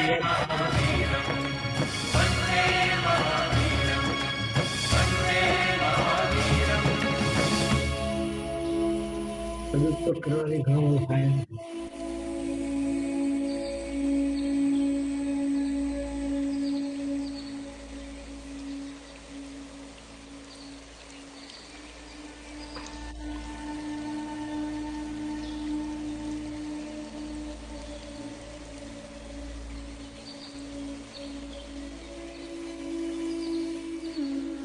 भगवान महावीर को केवल ज्ञान मिलते ही प्रकृति भी झूम उठी। देवताओं ने पुष्प बरसाए, पक्षियों ने प्रदक्षिणा दी, पशुओं ने चरण चूमे और वृक्षों ने भी झुक झुक कर उनके ज्ञान का अभिवादन किया। केवल ज्ञान मिलते ही पूरा विश्व परमात्मा को साफ दिखाई दे रहा था। अपने केवल ज्ञान के प्रकाश में अंधकार के प्रति रोशनी तुल्य त्रिभुवन तारक परमात्मा को पूरे ब्रह्मांड का जो स्वरूप दिखाई दिया वो था 14 राजलोक। तो चलिए भगवान की ही आंखों से अपनी इस अनजानी दुनिया को। अभी हमने यह देखा यहाँ पर परमात्मा महावीर को किस तरह से केवल ज्ञान प्राप्त होता है, और जैसे केवल ज्ञान प्राप्त होता है समस्त लोक का ज्ञान। आप ज्ञान शब्द के साथ दर्शन भी जोड़िए। जैसे केवल ज्ञान शब्द है वैसे ही केवल दर्शन भी है। केवल दर्शन में भगवान को आत्म प्रत्यक्ष रूप में सब कुछ स्पष्ट दिखाई देता है, और जो जो दिखाई देता है वो सब केवल ज्ञान में जाना भी जाता है। ज्ञान का काम जानना है, दर्शन का काम देखना है। अब दर्शन से भगवान ने आत्म प्रत्यक्ष, ध्यान रखिए हमारा दर्शन कौन सा है? इंद्रिय दर्शन है। हम आंखों से देखते हैं, कानों से सुनते हैं, लेकिन परमात्मा को जो ज्ञान दर्शन हो रहा है वो केवल ज्ञान, केवल दर्शन, आत्म प्रत्यक्ष दर्शन है। तो आत्म प्रत्यक्ष दर्शन के अंदर वहां कुछ भी कमी नहीं रहती है। संपूर्ण लोक अलोक सारा ही सब कुछ उनके ज्ञान में स्पष्ट हो गया। अब भगवान जब देशना देंगे तो वितराग भाव से देनी, किसी बात में कोई राग द्वेष है ही नहीं, और पूरे ब्रह्मांड की सब बात भगवान को कहनी है। जितना और जैसा स्वरूप भगवान ने देखा है, अब वो भगवान का देखा हुआ स्वरूप सारा जो है, ये पूरा ब्रह्मांड है, आकाश है, अब धर्मास्तिकाय अधर्मास्तिकाय आदि जो भी सब पदार्थ, अब यहाँ अनंत जीव आदि है, अजीव पुद्गल परमाणु है। अब ये सारा भगवान ने जो कुछ देखा अब भगवान ने अपनी तरह से यथार्थ स्वरूप ये जगत को समझाया। जगत कैसा है, लोक अलोक क्या है, आत्मा का स्वरूप क्या है, उद्गल का स्वरूप क्या है, धर्मास्ति का है, धर्मास्ति क्या है, अनंत अनंत काल से इसका अस्तित्व कैसा है, जो यथार्थ स्वरूप भगवान ने बताया। अब भगवान ने जैसा बताया वैसा हमको जानने की इच्छा है कि नहीं। अब जब तक हमारा मिथ्यात्व ज्यादा तीव्र है वहां तक तो हमको समझ में ही नहीं आ रहा है। अब इसके लिए हमको क्या करना है, तो हमें ऐसा यथा स्वरूप जानने समझने के लिए अब वैसी अंदर से प्रवृत्ति करनी है और उसमें हमारा करण मतलब आत्मवीर्य शक्ति हमको उसमें जोड़नी है। अब जब आप इसमें जोड़ देंगे यथा प्रवृत्ति करण, मुझे करना है आज नहीं तो कल, कल नहीं तो इस जन्म में ही करना है। अब अगले जन्म का क्या पता भाई साहब, कल हम यहाँ से किस गति में जाएंगे, किस जन्म में जाएंगे, कैसे जन्म में जाएंगे साहब। आपको क्या लगता है जीनल बेन अजमेरा जी, आपको ख्याल आ रहा है? आपको क्या जी साहेब जी, आप यहाँ से अगले किस जन्म में जाएंगे, कैसे जन्म में जाएंगे, क्या इच्छा है? पता नहीं है साहब जी अगला जन्म क्या होगा और आपका भी सहयोग होगा कि नहीं, ऐसा कौन सिखाएगा हमको। अरे ये बोलिए पहले इच्छा क्या है। चलो पता तो यही जन्म में और यहीं पे यथा प्रवृत्तिकरण शुरू करना है साहिब जी। बहुत अच्छा है, बस ये आवश्यकता है। अब देखिए भगवान ने बताए हुए यथार्थ स्वरूप को जानने के लिए आत्मा अपनी टोटल एनर्जी शक्ति लगा करके वो कैसे जो है ये प्रवृत्ति मानसिक मनोगत भाव में करे कि भगवान ने जो यथार्थ स्वरूप कहा है वो 100% सही है। अब वो हमारा पुरुषार्थ जो है उसको कहते हैं यथा प्रवृत्ति करण। अरे ये बात अब समझ में आप बोलेंगे श्वेता? हम पुरुषार्थ करनी चाहिए, उसको यथा प्रवृत्तिकरण बोला जाता है। नहीं, आपने जरा सेंटेंस अधूरा तोड़ दिया, अब ये जोड़ करके बोलिए ना बरोबर। मैं बोलूं क्या हमारा साहब? वो सुनीता बताए, सुनीता बोल रही है हमारा साहब। अच्छा, यथार्थ स्वरूप को जानने के लिए आत्मा अपनी शक्ति लगाना चाहिए, आत्मा अपनी शक्ति लगाती है, उसे यथा प्रवृत्तिकरण कहते हैं। अभी भी आपका प्राइज नहीं आ रहा है सर, बोलो अब कौन बोल सकते हैं अच्छी तरह से? हमारा सब त्रिकाल वंदना। हाँ बोलिए। पुरुषार्थ को यथा प्रवृत्तिकरण, पुरुषार्थ को यथा प्रवृत्तिकरण कहते हैं। ये शब्द जोड़िए, हमको यहाँ पर इन तीनों शब्दों को जोड़ना है। अब ये आपको ख्याल आना चाहिए। भगवान ने जो स्वरूप दिखाया है उस स्वरूप को देखने के लिए हमें पुरुषार्थ करके यथा प्रवृत्तिकरण करना चाहिए। बोलो दक्षा बेन।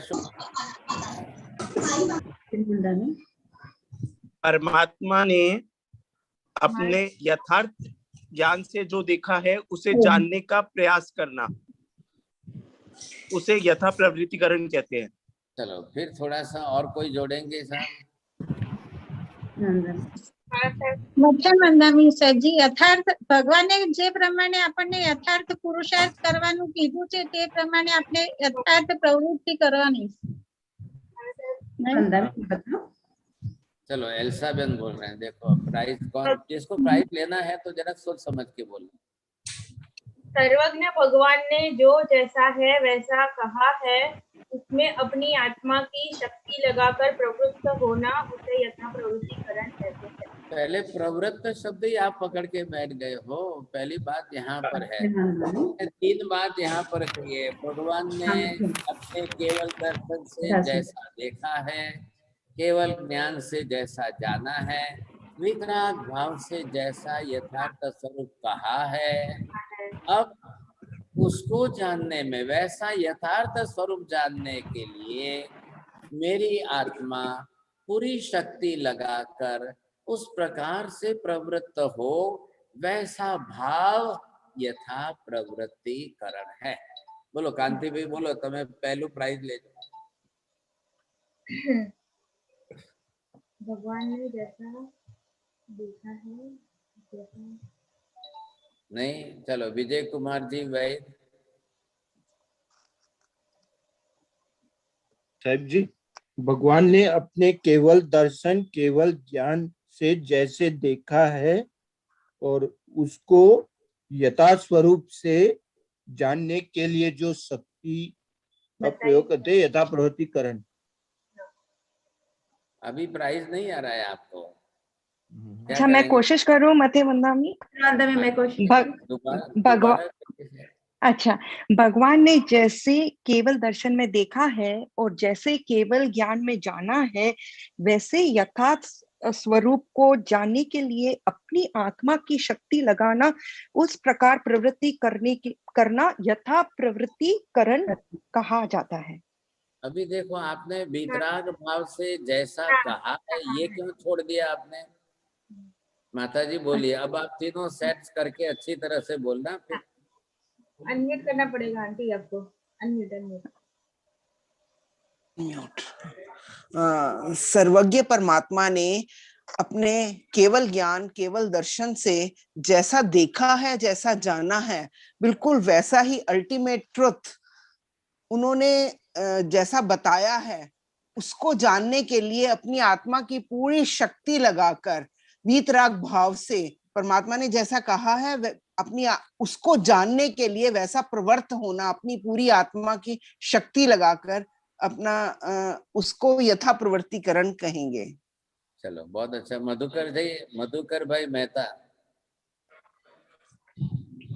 वितराग परमात्मा ने केवल दर्शन, केवल ज्ञान और वितराग दशा से जैसे जगत को यथार्थ जाना है, वैसे अपनी आत्मा को जगा के यथा प्रवृत्ति में प्रवृत्त होना और जानना, उसी को यथा प्रवृत्तिकरण कहते हैं। बहुत अच्छी बात। चलिए, अब थोड़ा घूट घूट करके आपको लिख लेना पड़ेगा और आप बरोबर थोड़ा सा होमवर्क भी करिए। और जब आपको ये बात सेट हो जाए, समझे कि नहीं? नीता बहन, तमें अजय वखारिया जी बोलो। अनम्यूट करो। अच्छा, भगवान ने केवल दर्शन से जो देखा है और केवल ज्ञान से जो जाना है और वितराग दशा से जो समझाया है हमको यथार्थ स्वरूप, उस यथार्थ स्वरूप को समझाने में अपनी आत्मवीर्य शक्ति को जोड़ने से जो प्रवृत्ति बनती है, उसको यथा प्रवृत्तिकरण बोलते हैं। अब ये काम हमको करना ही करना। अब ये यथा प्रवृत्तिकरण आप जब भी करेंगे, अब जैसे ही आपकी ये भूमिका तैयार हो जाए, अब इसमें आप आते आते आते आपको यहाँ से जो है, ये हम पहले यहाँ पर कर्म की थ्योरी में आप जब ये समझे हैं, तो इसके अंदर आपको ये लगना चाहिए कि मेरा स्थिति घात हो रहा है और रस घात हो रहा है।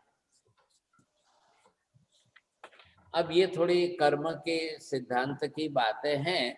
जैसे कर्म प्रकृति हम बांध करके बैठे हैं, जितने कर्म हम बांध करके जैसे जैसे बैठे हैं, हाँ, अब इन कर्मों की बंध स्थिति जो है, जो कितनी थी, एक समय ये 70 कोड़ा कोड़ी सागरोपम की थी, वो कहाँ, यहाँ पर जब आपकी 70 की थी, अब आप घटाते घटाते कम करते करते करते ये सारा काम कहाँ हो रहा है आपका?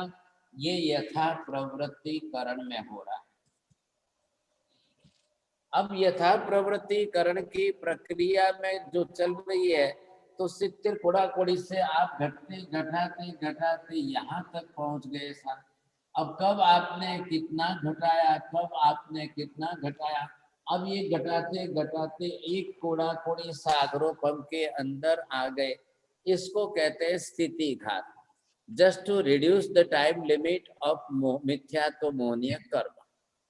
जीव तो अभी मिथ्यात्व के घर में ही बैठा है, लेकिन मिथ्यात्वी होते हुए भी जब ये प्रयत्न पुरुषार्थ करेगा, मुझे अंतिम सत्य समझना ही है, और वो अंतिम सत्य किसका दिया हुआ है? केवल दर्शनी ने जैसा देखा है, केवल ज्ञान से जैसा जाना है, वितराग भाव से जैसा कहा है। अब ये बात आपको पहले सामने लानी है। अब इससे आपको ये समझ में आ जाए तो ये स्थिति घात आज जीव पहली बार कर रहा है। अब चरमावर्त में आया हुआ, मार्गानुसारी से आगे बढ़ करके निकला हुआ, इतने कुछ भी सरलता, सज्जनता, विवेकिता, परोपकारिता, कुछ न कुछ गुण जो उसने अच्छे अपने जीवन में डेवलप किए हैं, बढ़ाए हैं, वो अब उसको साथ दे रहा है। क्योंकि सबसे पहले क्या होना चाहिए? रसघात में क्या है? क्लेश कसाय राग द्वेष घटने चाहिए। नियम क्या है? ध्यान से सुनिए। जितने और जैसे जैसे क्लेश कसाय राग द्वेष बढ़ते जाएंगे, उस हिसाब से कर्म स्थिति लंबी लंबी दीर्घ काल की बनती जाएगी। बोलिए सोइनी बहन, बोलेंगे आप? नहीं? शैला बहन बोलो, बीना बहन बोलो। जितने राग द्वेष बढ़ते जाएंगे, कर्म कारण की स्थिति उतनी ही बढ़ती चली जाएगी। हाँ बोलो, बीना बहन बोलो, શું કીધું? જેવો રસ રાગ દ્વેષનો રસ વધતો જશે, એવો સ્થિતિ કર્મની સ્થિતિ વધતી જશે। जीवन के अंदर यही सबसे बड़ी बात है। दो बात समझिए, जितने राग द्वेष क्लेश कसाय तीव्र होते जाएंगे, उसमें तीव्रता आती जाएगी, बढ़ते जाएंगे, तो कर्म बंध की टाइम लिमिट भी लंबी लंबी दीर्घ काल की बढ़ती जाएगी। अरे ये बात समझ में? अब कांति भाई इसका अपोजिट व्याख्या सेंटेंस बोलिए। नहीं? वैशाली जैसे जैसे राग द्वेष कषाय कलेश घटते जाएंगे, कर्म बंध की स्थिति घटती जाएगी। वैशाली बहन बोलिए।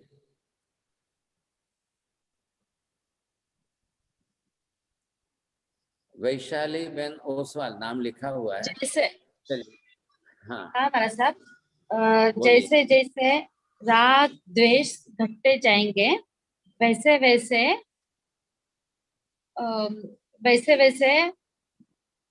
कर्मों की स्थिति घटती जाएगी। हाँ, ये आप बरोबर ध्यान से समझ करके बोलना है। अब नीति बहन जरा दोनों सेंटेंस आप साथ में बोलेंगे। जी महाराज साहब, पहला सेंटेंस है जी, जैसे जैसे जितने राग द्वेष कलह क्लेश बढ़ते जाएंगे, कर्म स्थिति दीर्घ काल से वैसे ही बढ़ती जाएगी, और जैसे जैसे राग द्वेष कलह क्लेश घटते जाएंगे, कर्मों की स्थिति वैसे वैसे घटती जाएगी। बस अब आपने ये देखा कि आपको कैसे ख्याल आएगा।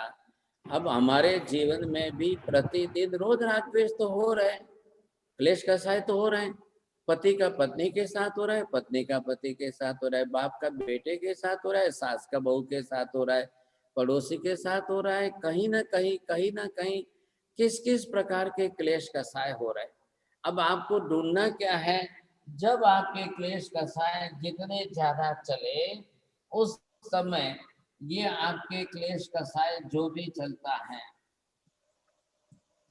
अब इसमें आपके जो राग द्वेष चल रहे हैं, अब इन राग द्वेष के अंदर आपको पहले ये देखना है कि इसके अंदर आपकी तीव्रता है या मंदता है, या आपकी मंदता है। आपके तीव्रता मंदता दोनों को देखिए। जैसे you are knowing that all the militant person they have the तीव्र लास्ट कक्षा की उनकी क्लेश कसाय की वृत्ति है, द्वेष भाव की। बस इसको खत्म करना है, इसको मारना है, शूट एट साइट। जैसे ही हथियार हाथ में आया बस उनको मारना है। तो ये लास्ट कक्षा की कक्षा हो गई। इतनी तीव्रता में अगर वो मारेगा तो समझ लीजिए 70 कोड़ा कोड़ी कहाँ पहुंच जाएगा, उसका कितनी बार हो जाएगा, कल्पना के बाहर की बात है। हम कैसे लोग हैं कि कोई शस्त्र अस्त्र कुछ भी नहीं। सबसे पहले हमने हमारे राग द्वेष में से तीव्रता निकाल दी। भले ही आपके सास बहू में झगड़ा हो जाए, नहीं बनता हो, लेकिन तीव्रता मत लाइए। सुबह झगड़ा हुआ, शाम तक तो मिच्छामी दुक्कडम करके साथ में भोजन करने बैठ जाइए।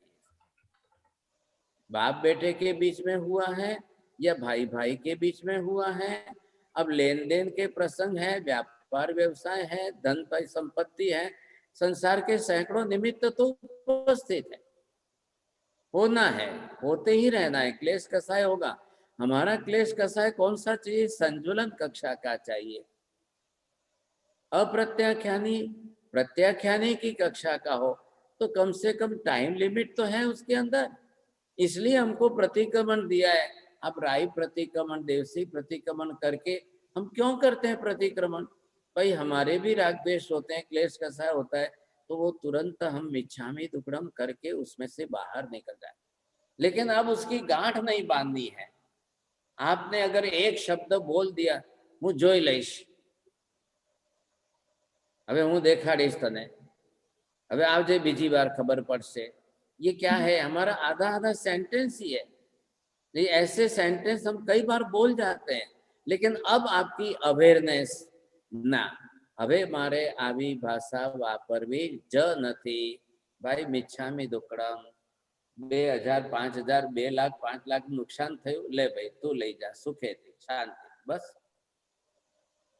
अब मुझे उस क्लेश कसाय को लंबा नहीं खींचना है, बस सीधा मंत्र छोटा सा लेट गो करिए, जाने दो, कोई बड़ा नुकसान नहीं हो रहा है। हमारे सर एक प्रश्न पूछिए।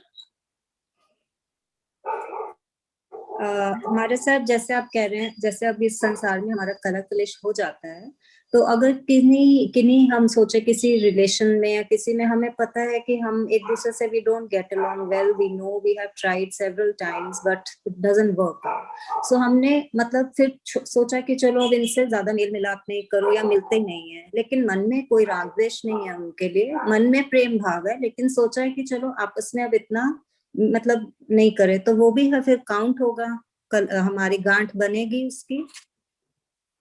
बनती है। आप गांठ नहीं बनेगी, आपने अगर छोड़ दिया है तो गांठ नहीं। गांठ कहाँ बनती है?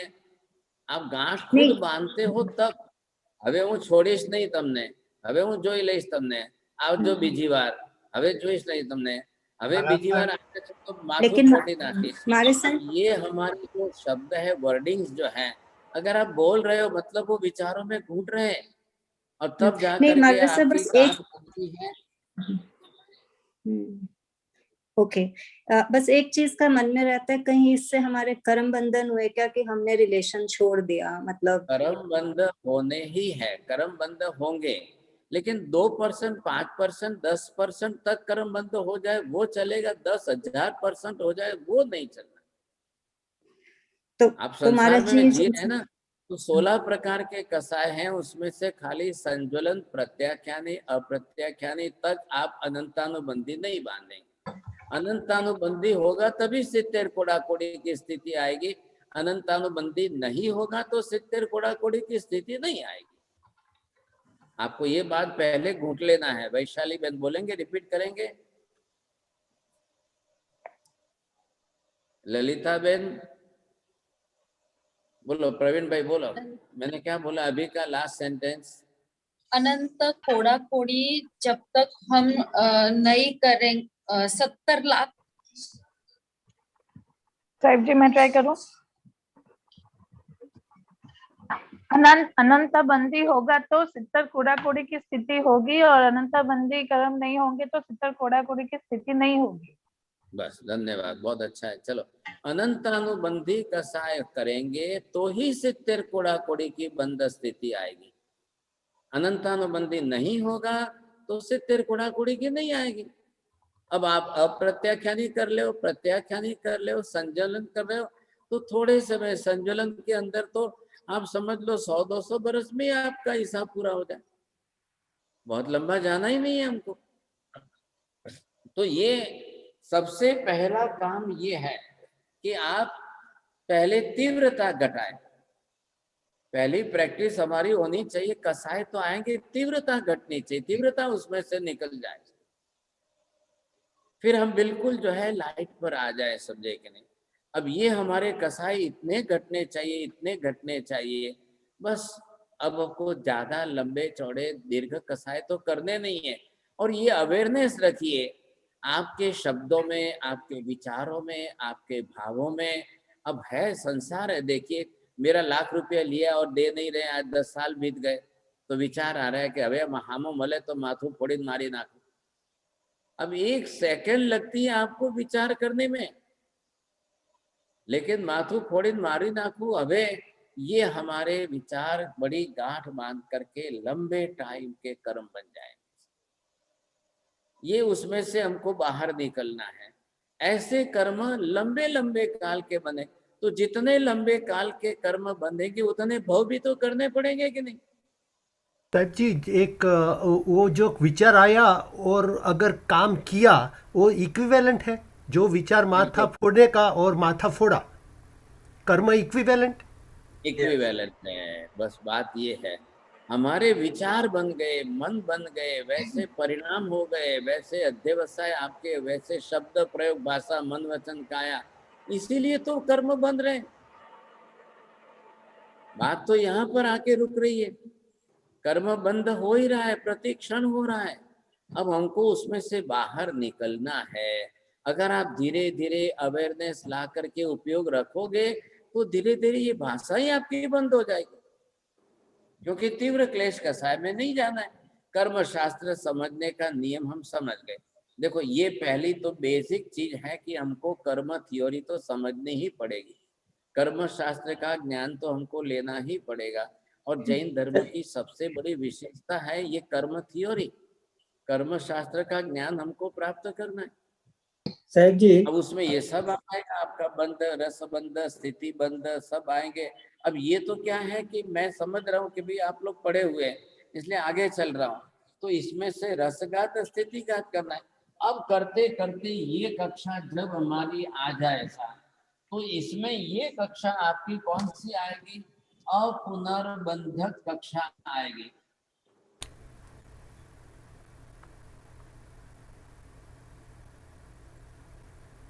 अब अपुनर्बंधक की कक्षा का सीधा मतलब क्या है?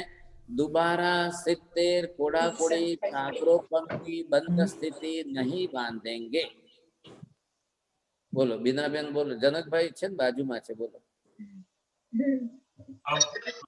બંધક સ્થિતિ એટલે પાછી 70 કોડાકોડી સાગોરપમની કર્મની ગતિ આપણે નહીં બાંધીએ, સ્થિતિ નહીં બાંધીએ। बस आपको ये समझना है। अब दोबारा दूसरी बार 70 कोड़ा कोड़ी सागरोपम की टाइम लिमिट वाली हाईएस्ट कर्म बंध की प्रकृति मुझे नहीं बांधना है, और ये आ जाएगी। कर्मावर्त में आ गए, अब आप मार्गानुसारी बन गए, गुणों को विकसित कर दिया। अब यथा प्रवृत्तिकरण में आ गए, तो यथा प्रवृत्तिकरण में तो 70 से 1 के अंदर आना है। अब दोबारा क्यों बांधना है भाई? तो वापस चले, रिवर्स चले जाएंगे, तो वापस रिवर्स चले जाने पर आप फिर नए कर्म बांध लेंगे।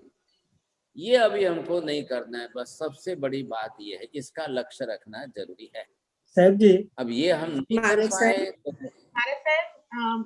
but we have a question, 10 minutes left, so we can just have question answer session. Nichami Dukram. Yeah, one by one. Can you please raise your hand and I will, पहले बिपिन भाई question. વંદામી સાહેબજી, ભાવની અંદર એક વખત કોઈનો દ્વેષ ભાવમાં આપણે તીવ્રતા આવી જાય અને સમજો અમુક ટાઈમ પસાર થઈ ગયા પછી એ તીવ્રતા ઓછી થઈ જાય તો પણ 70 કોડા કોડીનો બંધ થાય છે?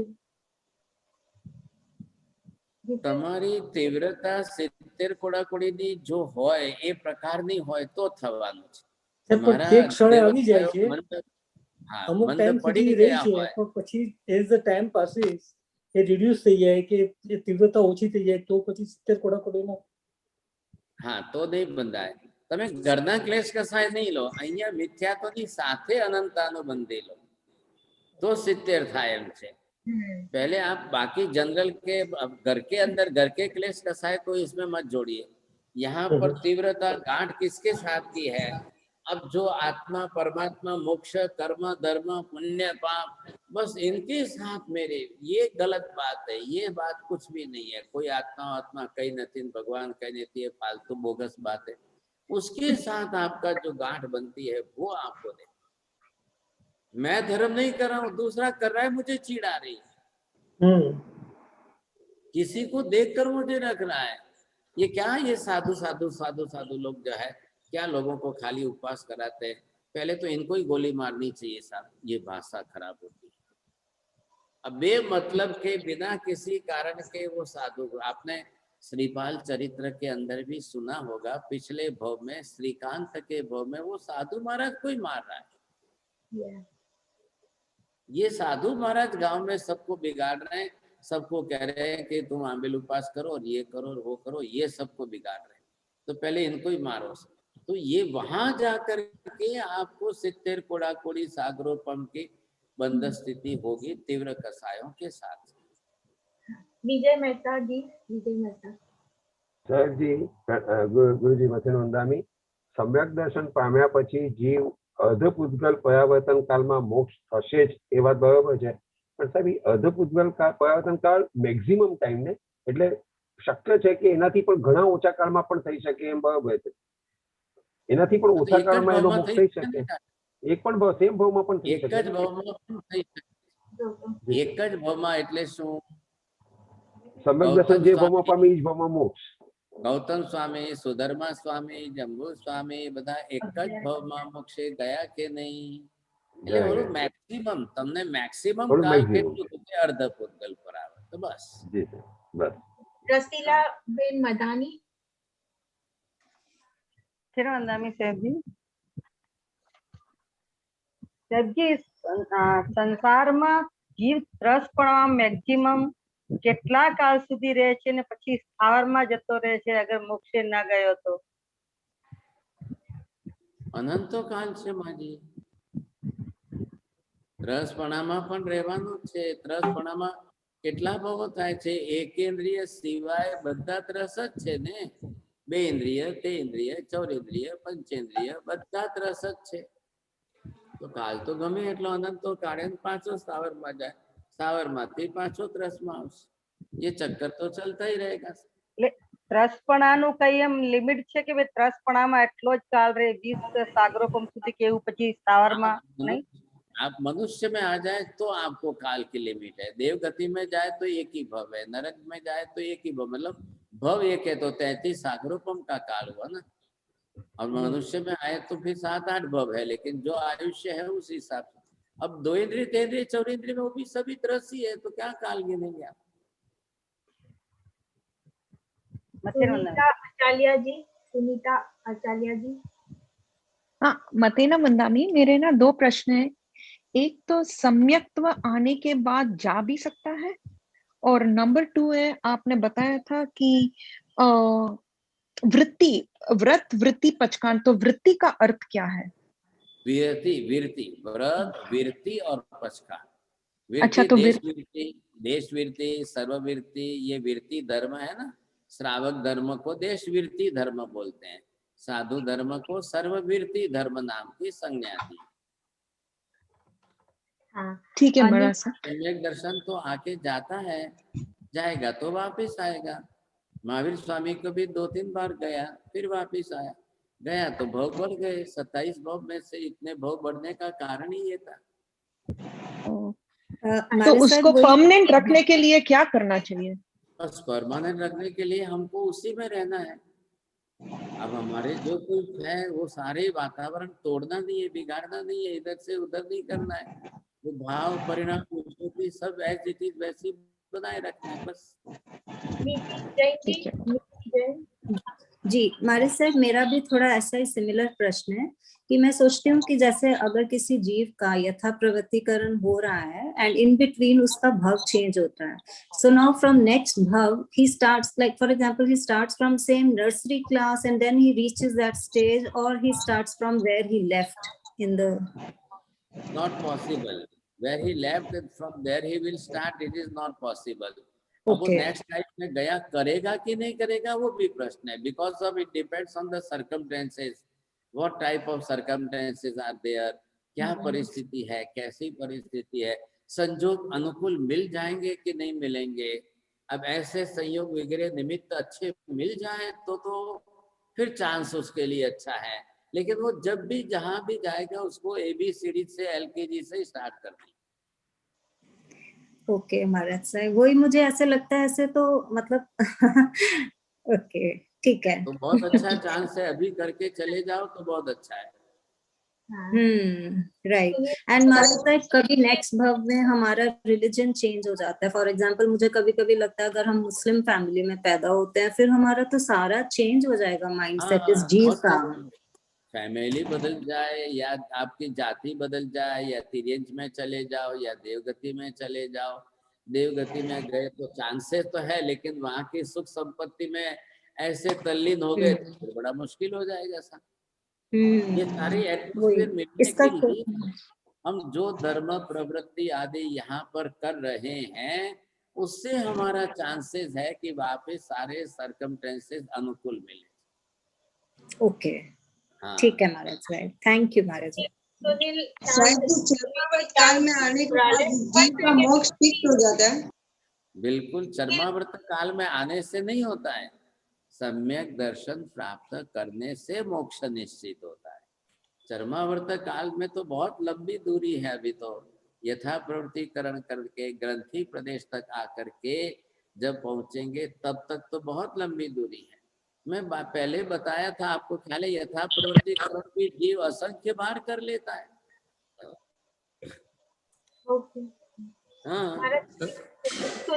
Sir ji thank you for wonderful teaching, बहुत अच्छा लगा मुझे। एक क्वेश्चन है, कषाय के कारण हम ये 4 गति में परिभ्रमण करते आते रहते हैं। आपने बताया तीव्रता को निकालो। जब कषाय आती है, मिसाइल जैसा आती है, उसका एंटी मिसाइल कैसे तैयार करना, कैसे स्ट्रांग रखना, कभी फ्यूचर क्लास में भी बताइए सर। जरूर बताएंगे, लेकिन आप पहले ही समझे कि once you will decide in your mind, if you are in your firm determination that I will not do this type of राग द्वेष क्लेश कसाय, whoever so may be, external person, another person, if he will abusing me like anything, but I will not repeating it, no retaliation at all, तब तो जाकर के आपका जो है रिजल्ट आएगा, नहीं तो नहीं आएगा। संसार के अंदर तो सब निमित्त है, कसाय तो होने वाले, कसाय करने वाले मिलने वाले। If I will decide myself, then only it is possible for me, because we are habitual with that place kasai. We are not habitual with our gunas. हम अपने गुणों के साथ एक बार हैबिचुअल होने जाए, मुझे समता रखनी ही रखनी है, मुझे सहन करना ही करना है, I don't want to retaliate in any another way, तो ये रिजल्ट, ये फर्म डिटर्मिनेशन ये आपको बचा सकता। हाँ, दीप्ति कोठारी जी ભારત સાહેબ મથેણ વંદામી, અપૂર્ણ બંધક સ્થિતિ છે ઈ યથા પ્રવૃત્તિકરણની સ્થિતિ અને અપૂર્વકરણ સ્થિતિની વચ્ચે આવે કે યથા પ્રવૃત્તિકરણની પહેલા આવે અપૂર્વ બંધક સ્થિતિ? અપુનર્બંધક સ્થિતિ પહેલા આવી જાય એટલે ભાવ પરિણામ જેવા તમારા જાગે યથા પ્રવૃત્તિકરણમાં આવો એટલે શરૂ થઈ જાય। જેવા તમે આ સ્ટાર્ટ કરો યથા પ્રવૃત્તિકરણની પ્રોસેસ, એટલે અચર્માવર્તમાં ચર્માવર્તમાંથી આવીને ગ્રંથિ પ્રદેશમાં આવો અપુનર્બંધક સ્થિતિ આવી જ જાય, એ ભાવ પરિણામ બની જ જાય। હવે ક્લેશ થાય, હવે બધા ઓછા થતા જ। હા બસ।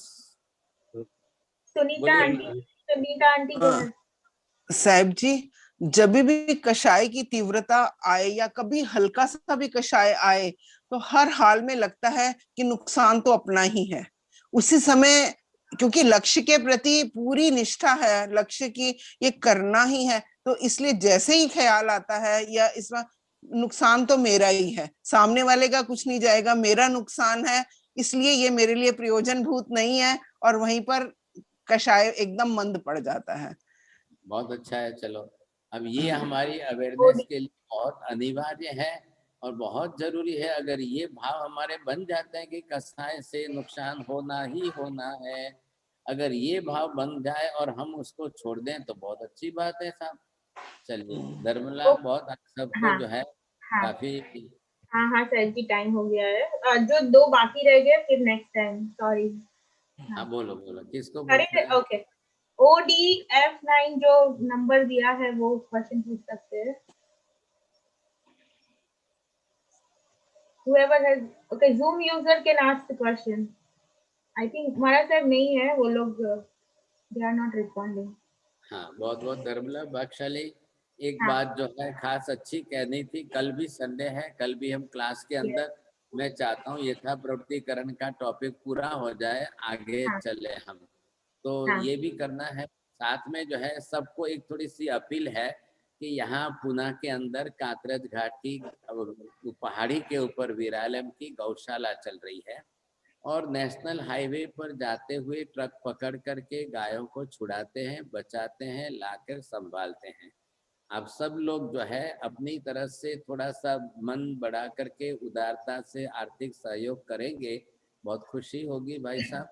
क्योंकि अभी इस लॉकडाउन की परिस्थिति के अंदर गौशाला चलाना वेरी डिफिकल्ट हो रहा है, क्योंकि जब इतने 500-600 प्राणी हो, इतनी गाय वगैरह हो, इतने इनको रोज का पानी लाकर पिलाना, रोज घास ला के खिलाना, and also the birds park यहाँ पर है, दोनों ही है, कबूतर वगैरह, और ये तो थोड़ा सा जंगल भाग भी ऊपर है, तो नेचर के अंदर यहाँ तो पीकॉक वगैरह भी काफी है, तो सबको आखिर दाना पानी लाकर खिलाना पड़ता है। मैं धन्यवाद देना चाहता हूँ, हमारे अंदर जो है ईला बहन ने आज अपनी तरफ से 1 लाख रुपए भर दिए हैं, उनकी भावना थी, उन्होंने भरे हैं, और भी जो भी दानवीर हैं अपनी अपनी स्व इच्छा से आपको एल्सा बहन सबको बैंक डिटेल्स भी भेज देगी, और पूरे विद्यालय की जो भी आपको चाहिए तो इन्होंने अच्छा एक वीडियो वगैरह बनाया है, वो सबको भेज देंगे। आप सभी जो है अपने अपने नंबर जो है इनके पास लिखा देंगे, जुड़ जाएंगे। काफी लोग हैं तो सबको है ख्याल है। विदेश के अंदर वहां पर यूएस में जो है सुनील भाई वखारिया जी जो है वो सीए है, चार्टर्ड अकाउंटेंट, तो आपको उनका नाम नंबर भेज देगी, तो विदेश वाले वहां लिखा के, इंडिया वाले डायरेक्ट जो है ट्रस्ट बैंक अकाउंट के अंदर आप डायरेक्ट आरटीजीएस करा सकते हैं। तो जिनकी भी भावना हो, आप अपनी अपनी मन की भावना से जीव दया के अंदर सहयोग कर सकते हैं। नमो हरिहंताणं, नमो सिद्धाणं, नमो आयर्याणं, नमो वज्रायाणं, नमो भवे सर्वसापुनं। एषु पञ्चानमोक्तारो सर्वपापप्रणाशनं, मङ्गलाणं च सर्वेषां परमं हवै मङ्गलम्। मङ्गलं भगवान् वीरो, मङ्गलं गौतम प्रभु, मङ्गलं स्तोलिभद्राद्या, जैन धर्मोऽस्तु मङ्गलम्।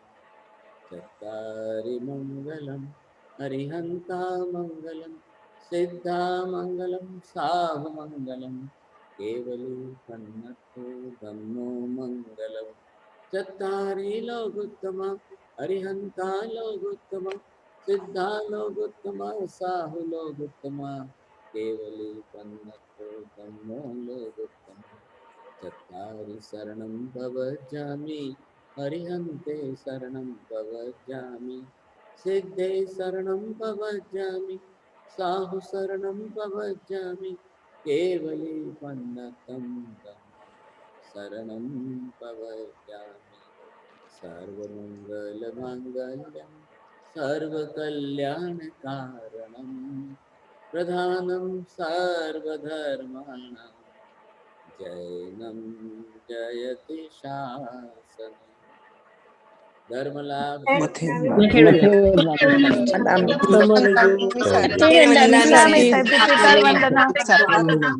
सबको प्रणाम। धर्म त्रिकाल वंदना। जय वंदा में गुरुदेव। महाराज जी हमने ज्ञान ने खूब खूब अनुमोदना।